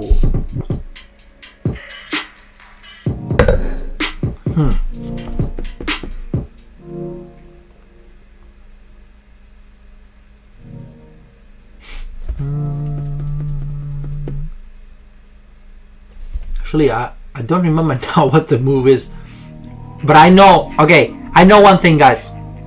My name is who? My name is who gonna get Mercedes? That's an interesting move, Elephant Bush. But anyway, guys, the thing is that I messed up. Here. I played the really bad move, Bishop Ga, and the endgame is a theoretical draw after this. How bad I am.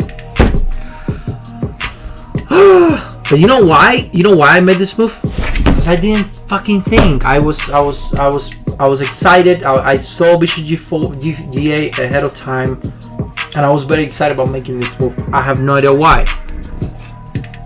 I have no idea why. I should have played King G7, man. Freaking bomb. King G7.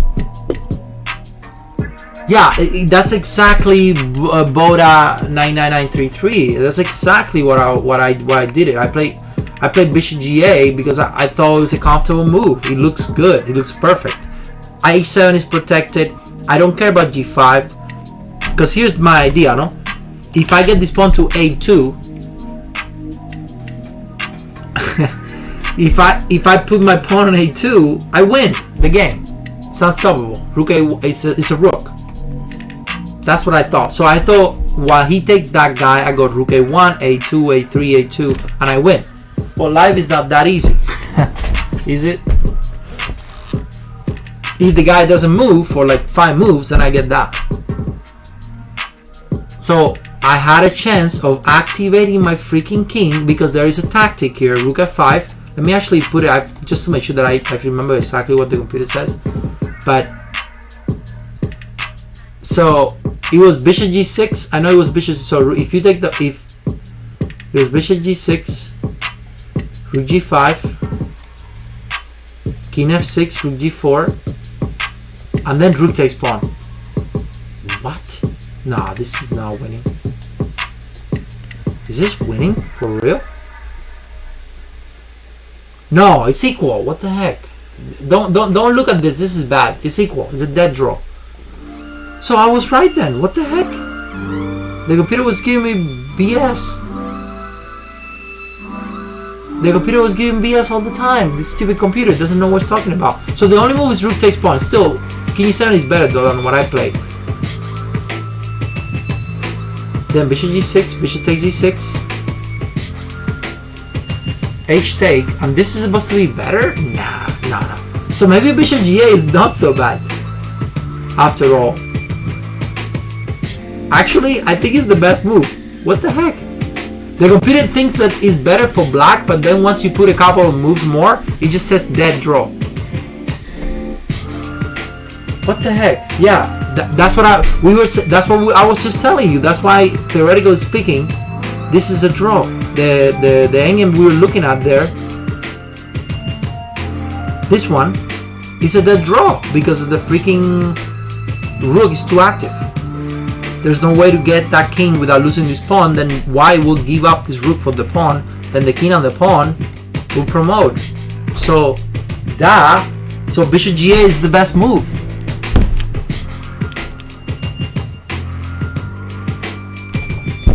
So I did right then. Then I had to change I had to put Bishop Ga exclamation mark only move to try for a win. King E7 is bad. Okay, my bad, guys. I did. That's why when you look at computer stuff, you have to always advance and put a bunch of moves because the computer doesn't know shit until you advance. Especially if you have a computer that is not that strong, or if you have the engine set to a very low computer power, then it will just tell you a bunch of shit. Bishop G4, Bishop Ga, bomb, and then now he goes Rook F8, and I was right. Rook takes pawn. Now, have in mind this. No way, Japanese. You definitely have to show me that one. Definitely. I have had games like that too, like where I put the move and the computer says it's equal. I make the move and the computer starts saying, "Oh, completely winning." It's just stupid. Well, guys, why not A4 after Bishop GA? Well, there's no why not. That's what I did exactly. Actually, I did think that this was kind of a mistake. And the reason why it's a mistake is because I let the rook behind. Oh, that happens, Japanese. Yeah, that happens all the time. When you say the computer says man of 5, you make 3 moves. I start giving you equality. Then you're down a rook, and it says you're winning. No, this is yeah. You always have to advance with the computers.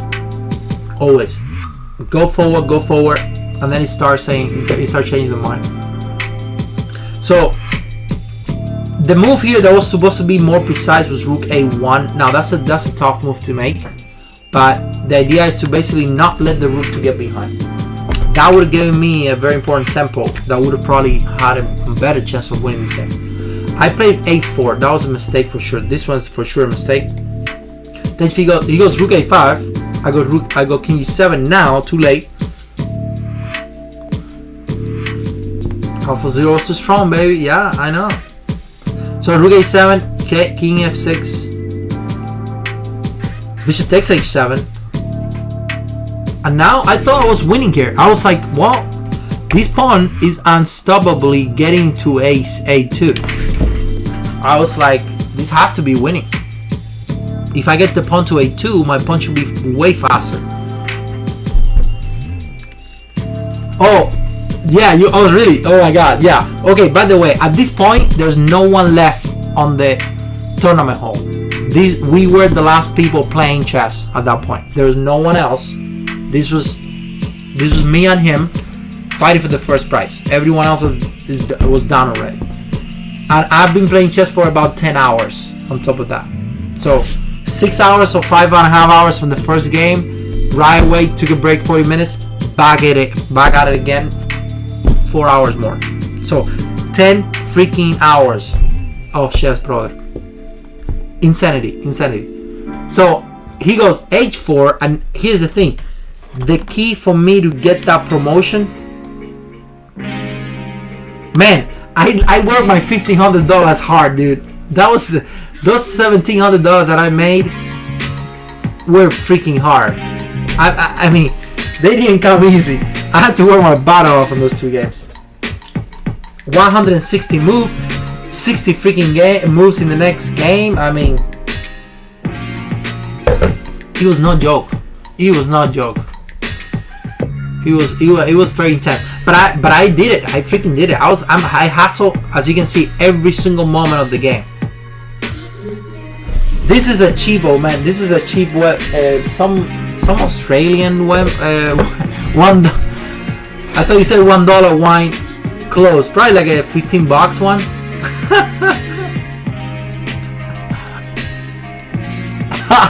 For $1.35 a move. That's amazing.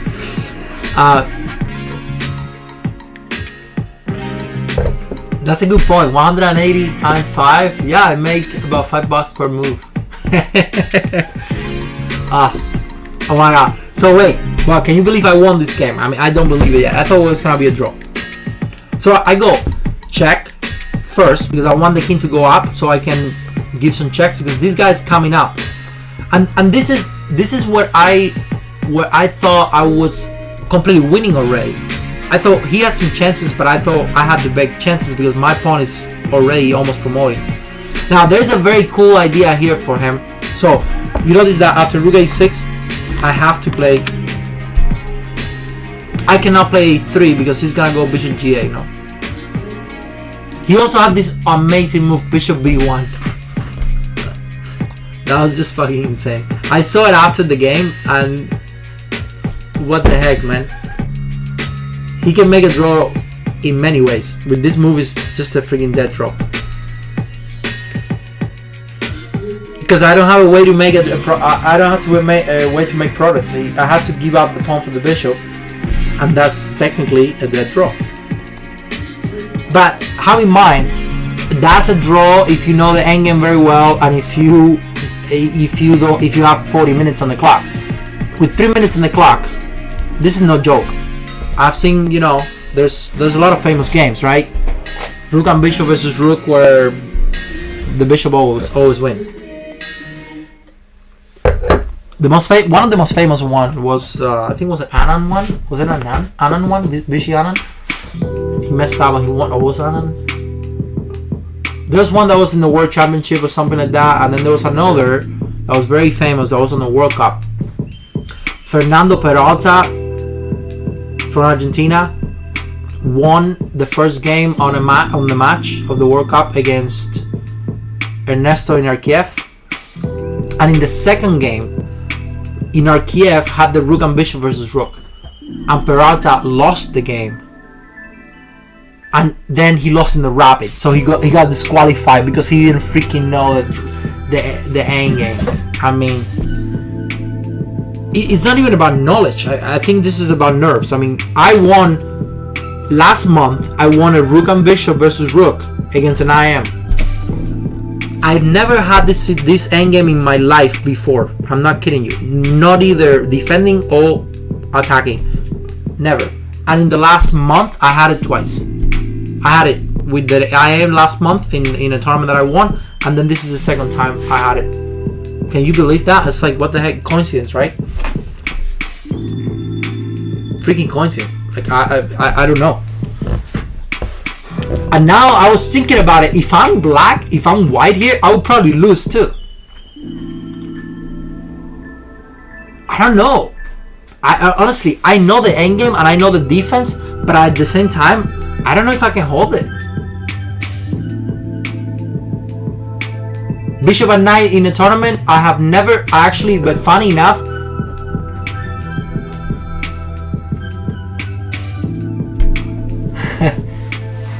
I didn't know about Inarkiev. That's new, but yeah, I don't know him that much, but I remember that game was crazy. It was the World Cup in 2009 or something, or 2000.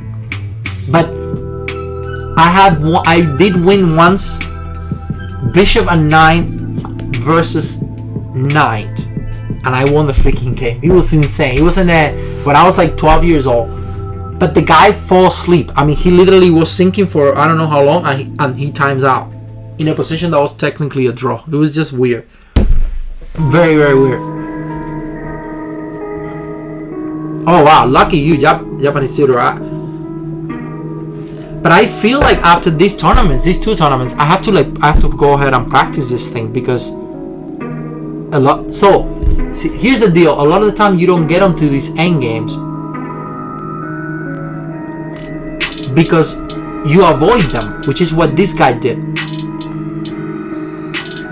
And then you don't get into these end games, and then you lose quicker. Because that's what happened. You try to avoid it, and then when you realize you're lost. So you should get into the end game because you're so sure that you're gonna make a draw, even if you got 30 seconds left. Like all these Chinese GMs, like Li Chao, I heard that the guy can make. I think it was Li Chao or one of those Chinese guys that he can checkmate. He can draw the end game in 10 seconds or 30 seconds, like crazy shit like that.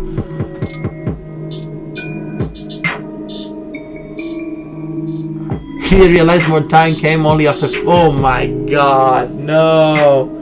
That's really funny. Flagged an opponent in the tournament once. Well, honestly, I didn't even know the time control. I asked the arbiter about the time control in this tournament because it was the first continental tournament where they don't have second time control. This was the first time they do 30 seconds on the main section. Never happened before.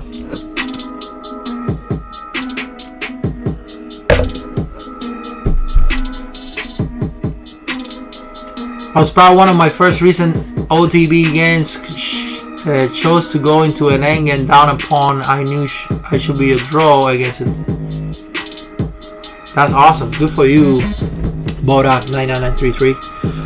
But anyway, keep going with this. He chose not to get into this. Instead, he almost tried to win. So wait, let's just go. So I go king e5, avoiding bishop g8.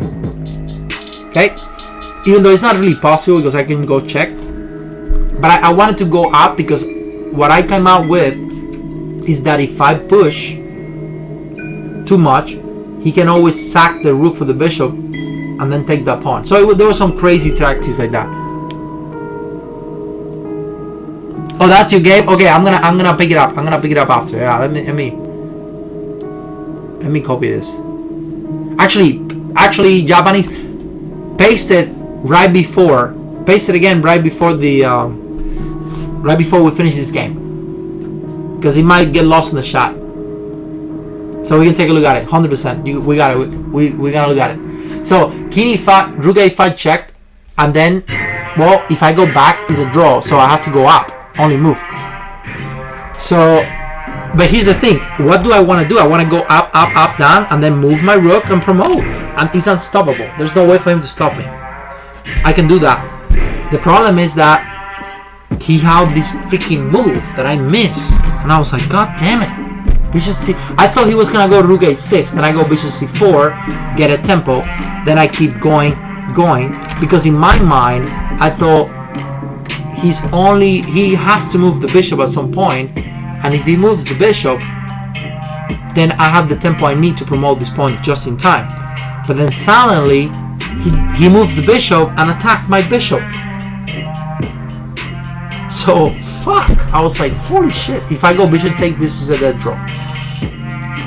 For the same reasons that we talked about before. In fact, he doesn't even need to, but okay, he can do this too. I mean, the king will basically sack, the rook sacks the pawn, and this rook will have to sack this pawn, so it's a draw.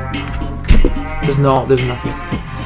So I couldn't do that. So what did I do? Bishop f7. Just keep hustling, just slowly, man. This is crazy. Bishop f7. Just not allow him h5. Only move bishop f7. So he goes rook h7. Then now I go bishop d5. So slowly, a little bit of an improvement. Now I need to go back. I changed my mind about not going that way. So he goes h5.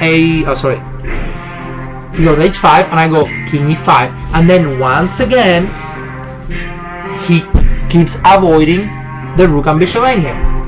He could have gone h4, h6, king takes bishop, h7, rook here, rook takes pawn, and just played the endgame, right? And then we're gonna go for it, and it's like 3 minutes each, and let's see what happens. No, you know, we're gonna play forever. But instead, he goes rook a5. So, and this was a good news for me because I didn't want to play a GM, you know, a bishop and rook endgame. That would have been bad. So I go a3. He goes h6, and now the problem is that if I keep pushing, he goes h2, and watch out, I might freaking lose the freaking game.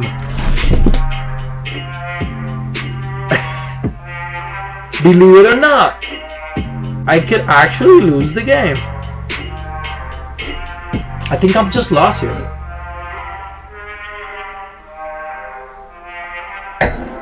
Man, if I lose this game, I just jump off the second floor there.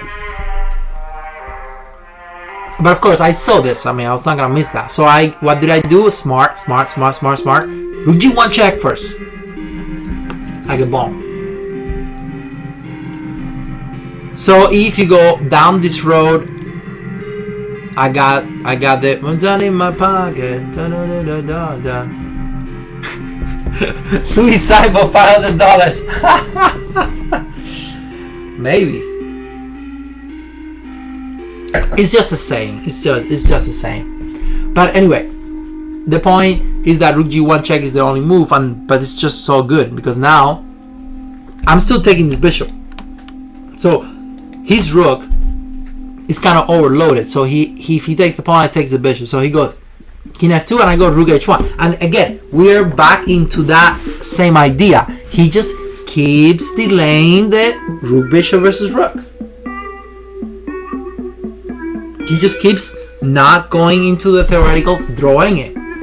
It's almost like he's trying to push for a lose. So what did I do? I push, he pushed, and I push. So here's the deal.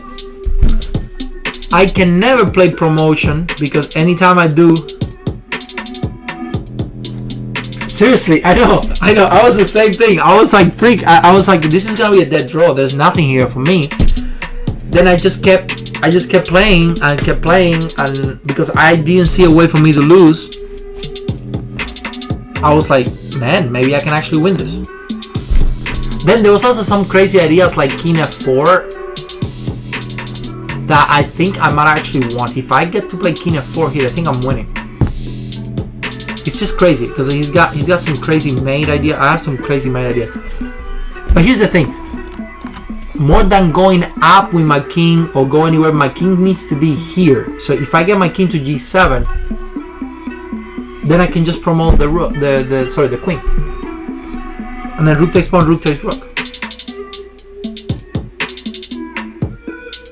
and then I'm winning because the king takes care of the pawn. The problem is that I cannot do H8 now because then he goes H8 or rook takes pawn. So that's just not good. So he goes king G3 because he had nothing else to do. His rook is Suxwan. His bishop cannot really do anything. And then now my bishop is not really hanging because I can promote. Sorry, that's bad. So I go king F6, only move. Yeah, exactly. My king is actually not that active, but it's better that he's not active because he's taking care of the pawn. His king on the other side is not really cashing this pawn ever. So I go back to F6 and notice that, wait, rook takes bishop is not an option. I just promote, right? So he goes king F4, and then I go king G7. So now I'm promoting at once. So what would you do, guys, if you were white? You have only one move to make a draw here. Oh, by the way, let me just show you. This is a very cool move. He also again had this move. Bishop E4, only move. Well, not only move, but a beautiful move that will basically force me to take the bishop and get back into the same endgame. But at this point I was like, it seems like he just doesn't want to get into the endgame. I think he thought that he had enough to not get into it. Then suddenly, can you believe we are move 55 and 2 moves later he resigns. 2 moves later he resigns. So he goes king F4 and I go king G7. And now let's see if you guys are good enough to find the losing move.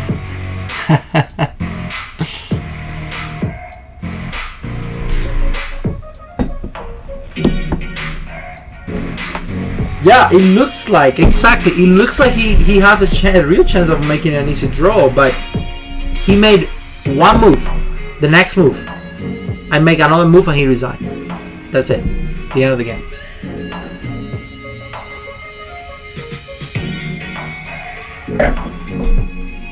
Rook A7, bishop F7. Yeah, that's what I would think. No.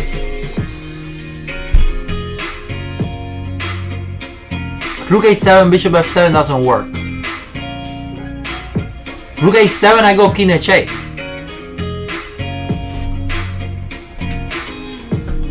Because you don't have the check on A8.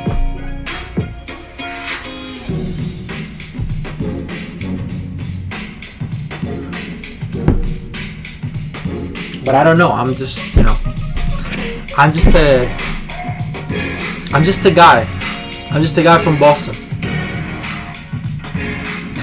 Rook A7, bishop F7 is not. No, bishop F7.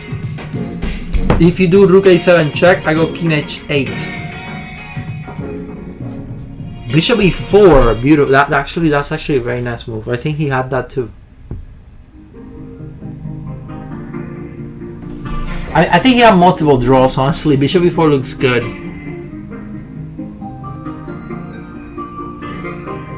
No. Bishop E4 loses.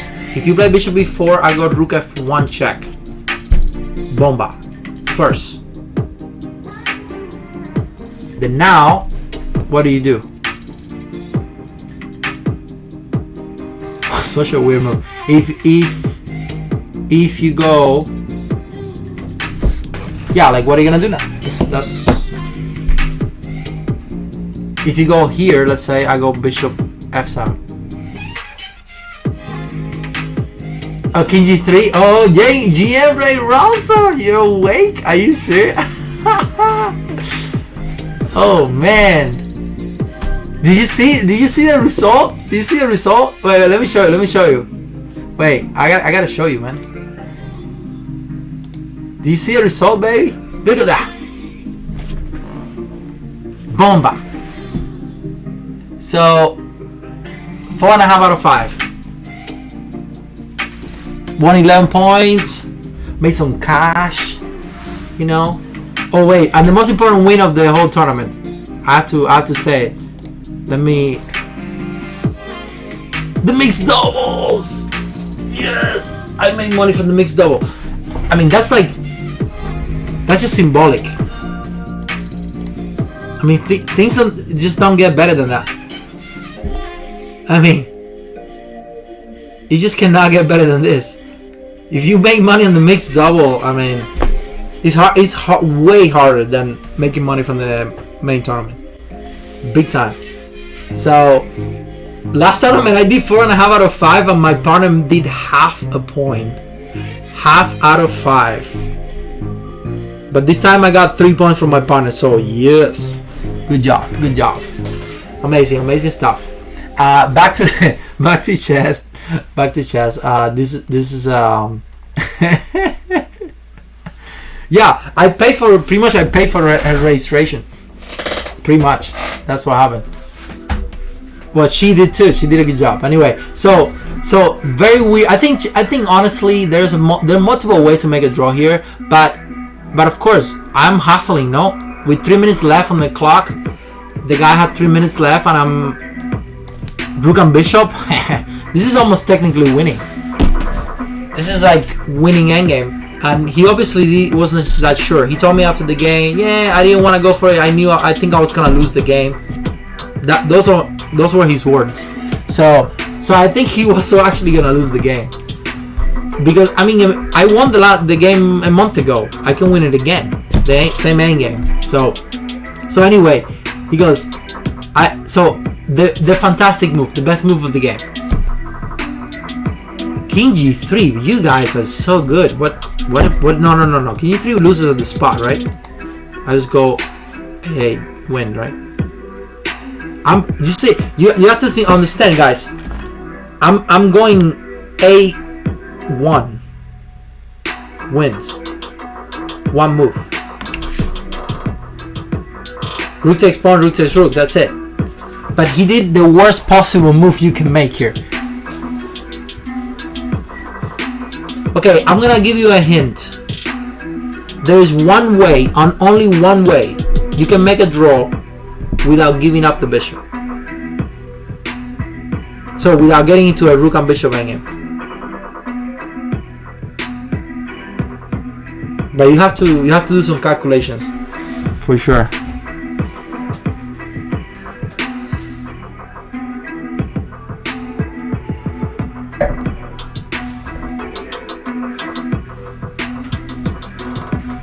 See if you guys can see it, but you have to give me more than just one move.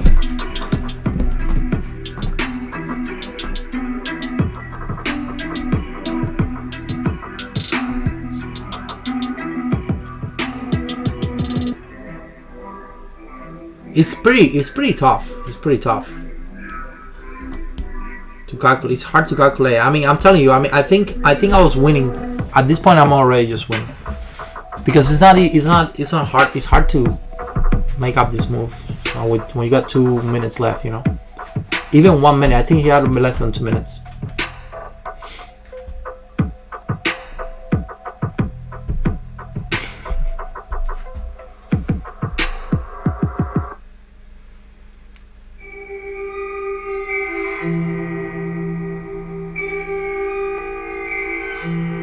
So no moves. Come on, Ray, you can do it. You can do it, Ray, come on. You're a freaking beast. No one knows. Yeah, I'm not giving up the bishop. That's what makes it hard. Keeping the bishop, baby. Like he wanted.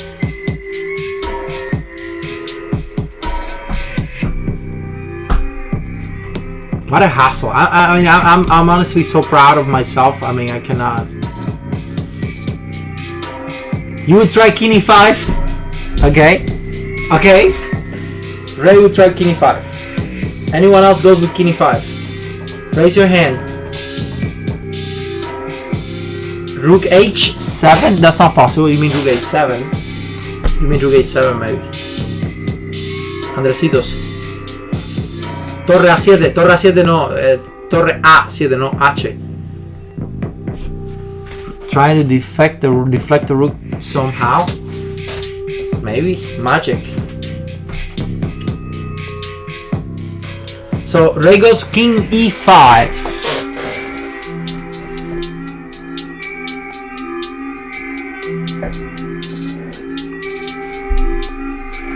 We got rook a7, I guess. Rook h2 is not possible. Andresitos, rook h2 is not possible. You mean rook a2. Rook a7. Bishop d3. What? No, bishop, I just promote, guys. I'm promoting in one move. You resign. This is one move win. It's over. No one knows. Okay, this is good. This is good shit. I mean, this is a good endgame. I mean, it's incredible how much stuff were going on in a simple endgame like this. So, okay, the move is. Wait, no, wait. Let me make it better. The move that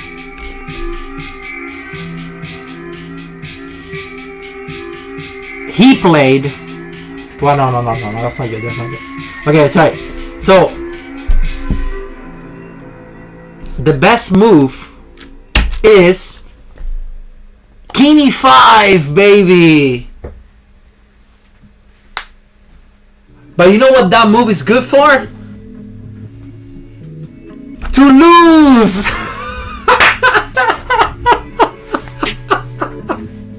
That's what he played, dude. He played king e5, and then I went bishop f7. That's it. Resign. There's no move. It's over. King f bishop f7, baby. That's what he played. Because okay, if you go HA. If you go HA, for example, I just take, check, king f6, and the problem is that now I go bishop g8, baby. And at that point I was like, yes, unstoppable, HA, baby. Promotion is unstoppable, unbelievable, right? Unbelievable. Just insanity. So I play. So anyway, let's go back. King e5 is a big blunder. So the only move of the game is rook a7 check. For real. Rook a7 check. But I thought rook a7 was bad because I thought king ha, and I thought, you know what? I'm taking care of rook aa. I'm promoting. It looks like I'm winning. The problem is that the guy goes king e5 and he's attacking my bishop, and now I don't have a1. Of course, this is all computer stuff. I mean, I didn't calculate this. But then I thought, what? I got bishop f7. Actually, I did see this in the game. But I thought I had promotion, unstoppable, and I thought I was winning. But the problem is that he goes rook aa, king e7, and now only move. I mean, this is fucking crazy. No one's gonna see this shit. What's the only move here?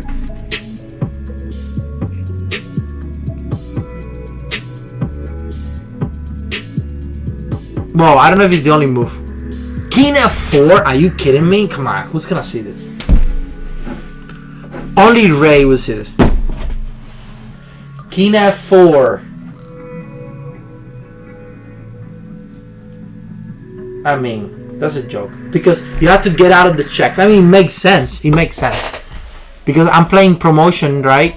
But you got checks. So, oh wait, let's get out of the check so that if you play H1 and then I go. And then the game is a draw. After King F4. But come on. I mean, the guy had to go back and forward like his freaking computer. And he only had 2 minutes left. So, come on. That was tough, right? I mean, you gotta say, that was pretty tough. It was totally nuts. But I mean, he played King E5, double question mark, and then Heaven came down. And then, phew, baby. It was just amazing. I mean, 4.5 out of 5 winning the tournament. I mean, it was amazing. But not just that. Like, I just played some really good chess. The whole these last 2 games were just like high level chess. I played very good, very strong. I was never worse. Like slightly worse, but that's just normal stuff. Never worse.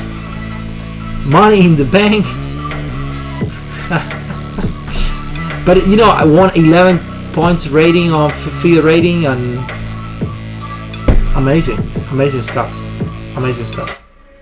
So yeah, I mean, what a game. But the 2 games were like, I mean, just look at this end game. I mean, this one was one of them. 57 moves. The other one, 160 moves. And I played both games the same day. I mean, if that's not insanity, I mean, what is? I mean, look at this end game. I played what? This is just a little bit of it. It went on for more than 120 moves. So, like, this is the Bornick game, guys. I mean, I played like 300. I mean, how many moves? Like 200 moves almost in 10 hours, and without much sleep. I slept well the night before, but I didn't even have time to have lunch. It was amazing. It was a good tournament. I played very well. I concentrated well. It was awesome.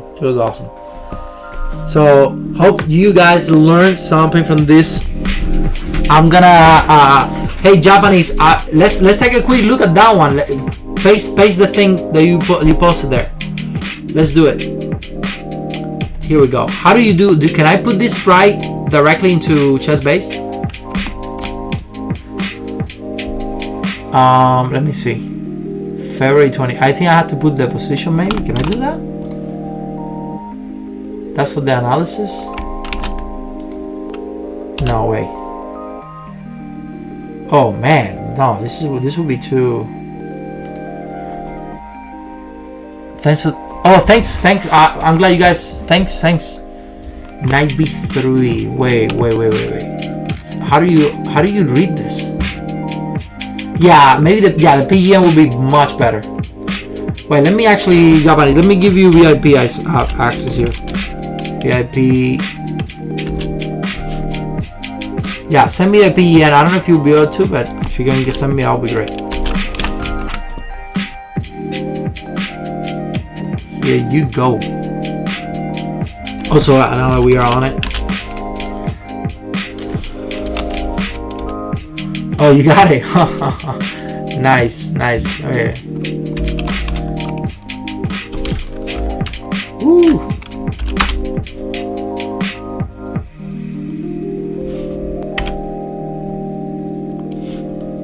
Okay. I got it, I think.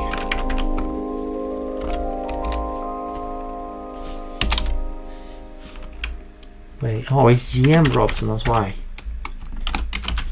Alright. Alright, here we go. Let's do it. Let's take a look at this. Oh, it was a French. Nice. So wait, were you white? Here we go. We got it. So move. What's the move? Knight b3.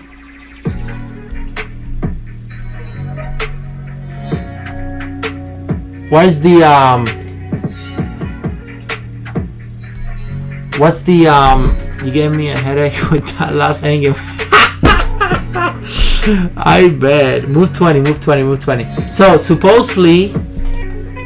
Okay, what's happening here? The engine says that you were saying that the engine gave a minus or something?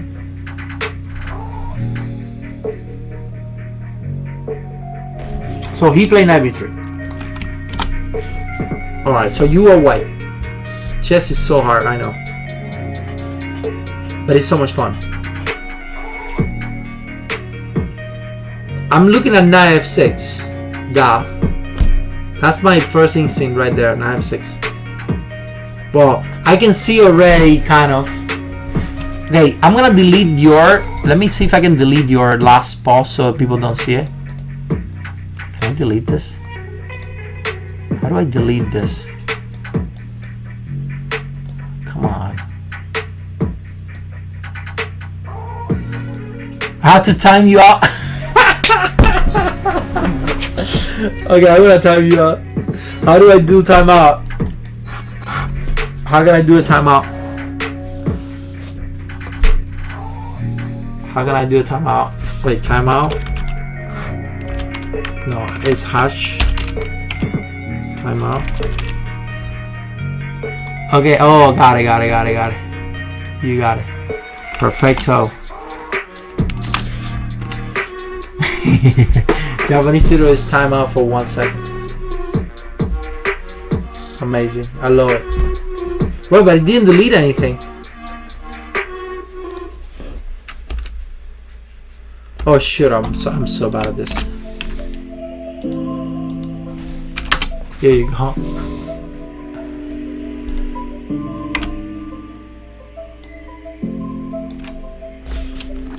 Here you go. Time out, baby. You were a bad boy. Wait, but he's not doing anything. Okay, perfect. Yeah. Just don't look at it, guys. Don't look at the actual notation. So I'm the only one who can see it. And I'm gonna try not to see it either. So I mean, I like the idea knight f6 check. That would be my first instinct, but what does that do? G takes f6? Pawn takes, doesn't work. Queen e4. Yeah. Knight fg5. It looks interesting with the idea of queen h5, right? Holy moly, 2350? Is that FIDE or USCF?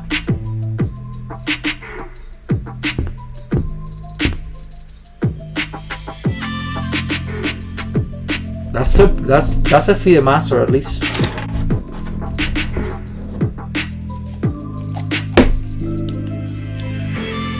Really good stuff.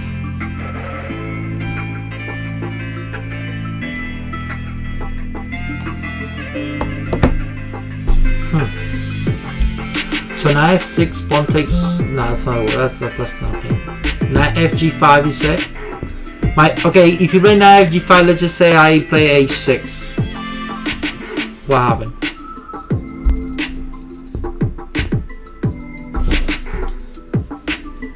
a6, queen h5 maybe? No.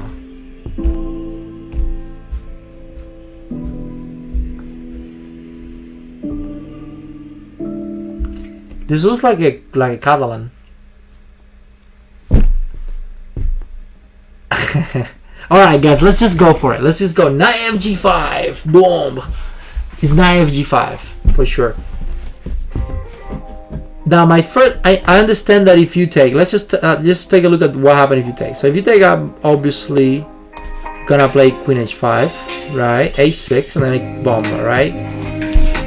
That's just too much bomba, right? Is it? Wait. Pawn takes knight? No way. No way. Is this possible? No way! No way! No! No freaking way! No! F5 only move? And then F6? Wait, but that's a draw, right? Is it? No, wait. Queen F7? Only move, right? Well, no. Then check, at least a draw, right? No, this looks like mate somewhere. Bishop G6? No, that doesn't work. Wait, I can do check, King G8, and then King F8, and then Bishop G6. Oh, shit. Whoa. And then now I'm doing Queen H6, so is it winning? Then I'm doing Queen H6, and Bishop takes Queen. Am I right?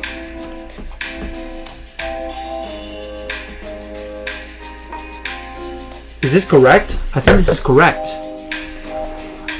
50 minutes? Holy moly. I think it's totally worth it. I mean, my first instinct after this,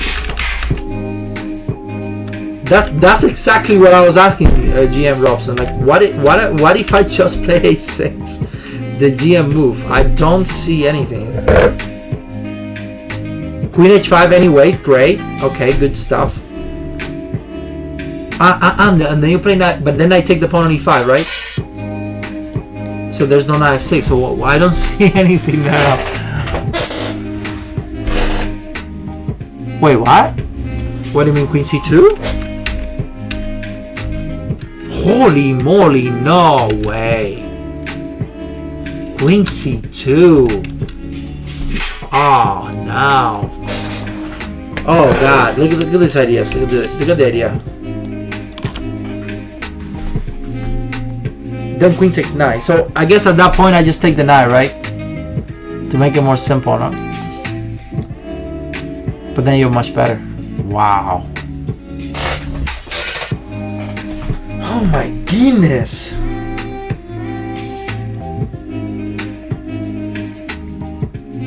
So wait, did you win the game? What he played knight d4, so that sounds like a blunder. Well, because you can just go rook d1 after all that, right?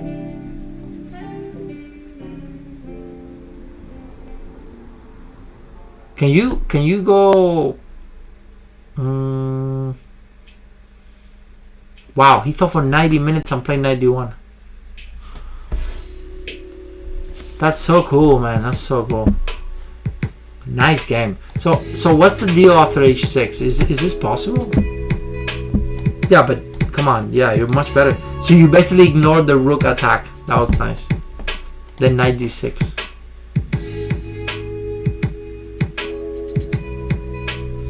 But I think here he might be, I don't know, it's weird because you're playing knight d6. You're better, right? You're much better here. Oh, this is what you're saying. Okay, let's put the engine. Let's put the engine here. Yeah, oh my god, look at the engine right there. You can see it. Okay, let me make it a little bigger here. This is funny. Okay, this is my bad engine. This is the good one. I have two engines. This is the bad engine. Says knight takes. It started saying knight takes, but I do have a pretty powerful computer, so I don't know. So knight takes a1, queen h5, h6, but then isn't it winning? Queen h6, pawn takes, bishop, and this is like artistic. Oh, who in the world was gonna play queen c6? Are you kidding me? No one. Well, actually, no. It makes sense because f5 loses, right? Check. King f8. Yeah. Oh my god! I calculated all that before it even happened. Before the computer.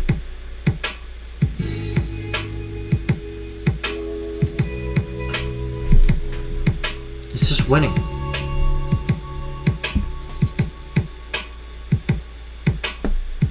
Wow. Chess is just amazing.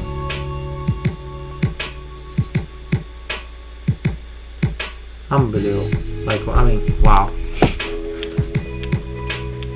Yeah, this is definitely your immortal. I mean, unfortunately, you didn't finish him up. He played knight d4. He actually played the most solid move, but it's not the best.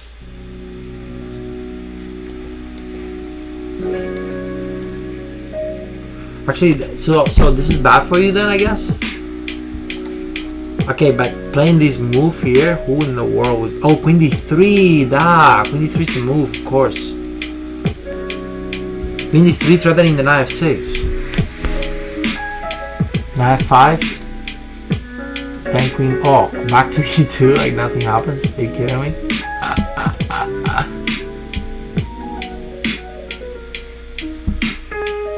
Wow. H6, knight f3. Wow. Nah, no one can play this.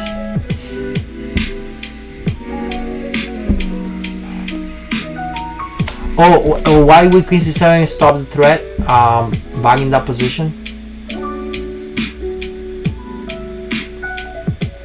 Queen c7. Well, how are you gonna win? So check, go. That loses, right? So I get out. So you have to go. You have to go bishop a7, king h8, bishop g6, king g8, queen h, and then that's if you. Anytime you go a check here, you lose. So you have to go check. It's the only way. Wow. Nice game.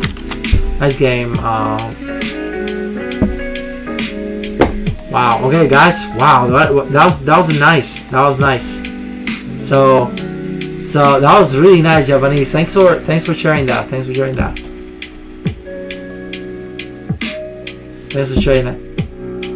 I know it sucks that he found the best move, man. Knight d4 is tough. I would have played h6. If he felt more natural to play h6 than knight d4. But at least you were like, you think 15 minutes and I'm 2000, huh? What are you gonna do about it?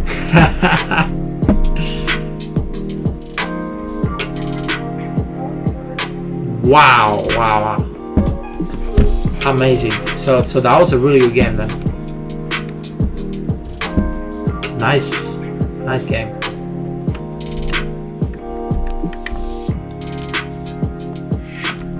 So what was the highest rate that you ever bet?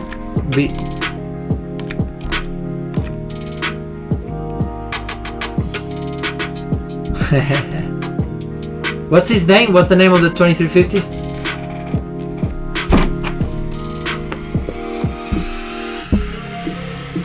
So opening wise,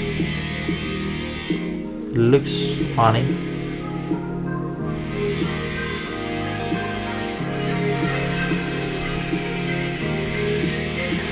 Yeah, it looks weird.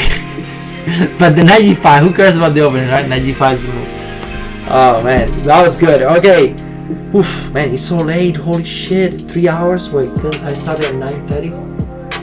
4 hours? I've been streaming 4 hours. What the heck? Oh shit, 4 hours. 2 more minutes. Come on. 2 more minutes. Wow. Thank you so much, guys. Thanks so much. Thanks, Japanese. Thanks for all the support. John, you're probably gonna sleep. You probably won't sleep. But thanks so much too. Appreciate you guys. Thank you for the help. Wait, I got some stuff here. Wait, I'm just trying. In game. Wait, what? I just wanna leave it here. Look at that. My mixed double. My most proud times. Right there. I'm glad you did. I'm glad you did too, Andresitos. Right there. So proud. Bam. Take that. But okay. Oh wait, right. You guys didn't see. For those of you who didn't see, but look at the blitz. Look at the blitz. Man. Who's that guy there with 8 out of 8? Yeah, baby. Thank you so much, guys. I think we made it to 4 hours like a boss. Thank you so much. One more minute.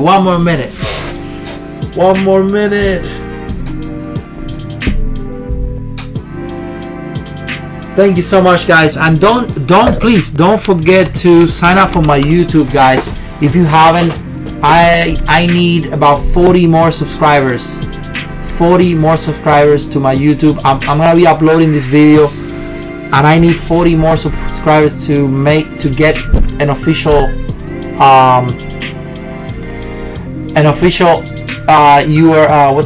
URL, so I can add my name to it. Right now I have, as you can see, a random generated shit. So please sign up for my YouTube, or subscribe. It's free. It's just like Twitch. It's free, totally free. Please, if you haven't, help me out there. Just go there, subscribe. I'm gonna be uploading these videos like I do every time I have a stream that I can actually upload, and this is one of them. So please go help me out with that. It's free, and you know, thanks so much. Thanks Ray for the congrats, and thank everyone for watching. I really appreciate all of you guys. Thanks for those who subscribe. Thanks for those of you who donated subscriptions. Japanese Tutor, John, you guys are awesome. I thank you so much, guys, and have a good night, guys. We made it to 4 hours. I hope you guys learned something. It was a lot of fun. I think, at least on my end, it was a lot of fun. I hope you guys did the same. I hope you guys enjoy as well. And I will see you maybe tomorrow. Bye bye, guys. Good night. We made it to 4 hours. Yes, like a freaking boss. Buenas noches, muchachos. Hasta mañana. Hasta la vista. Good night. Good night. Bye bye.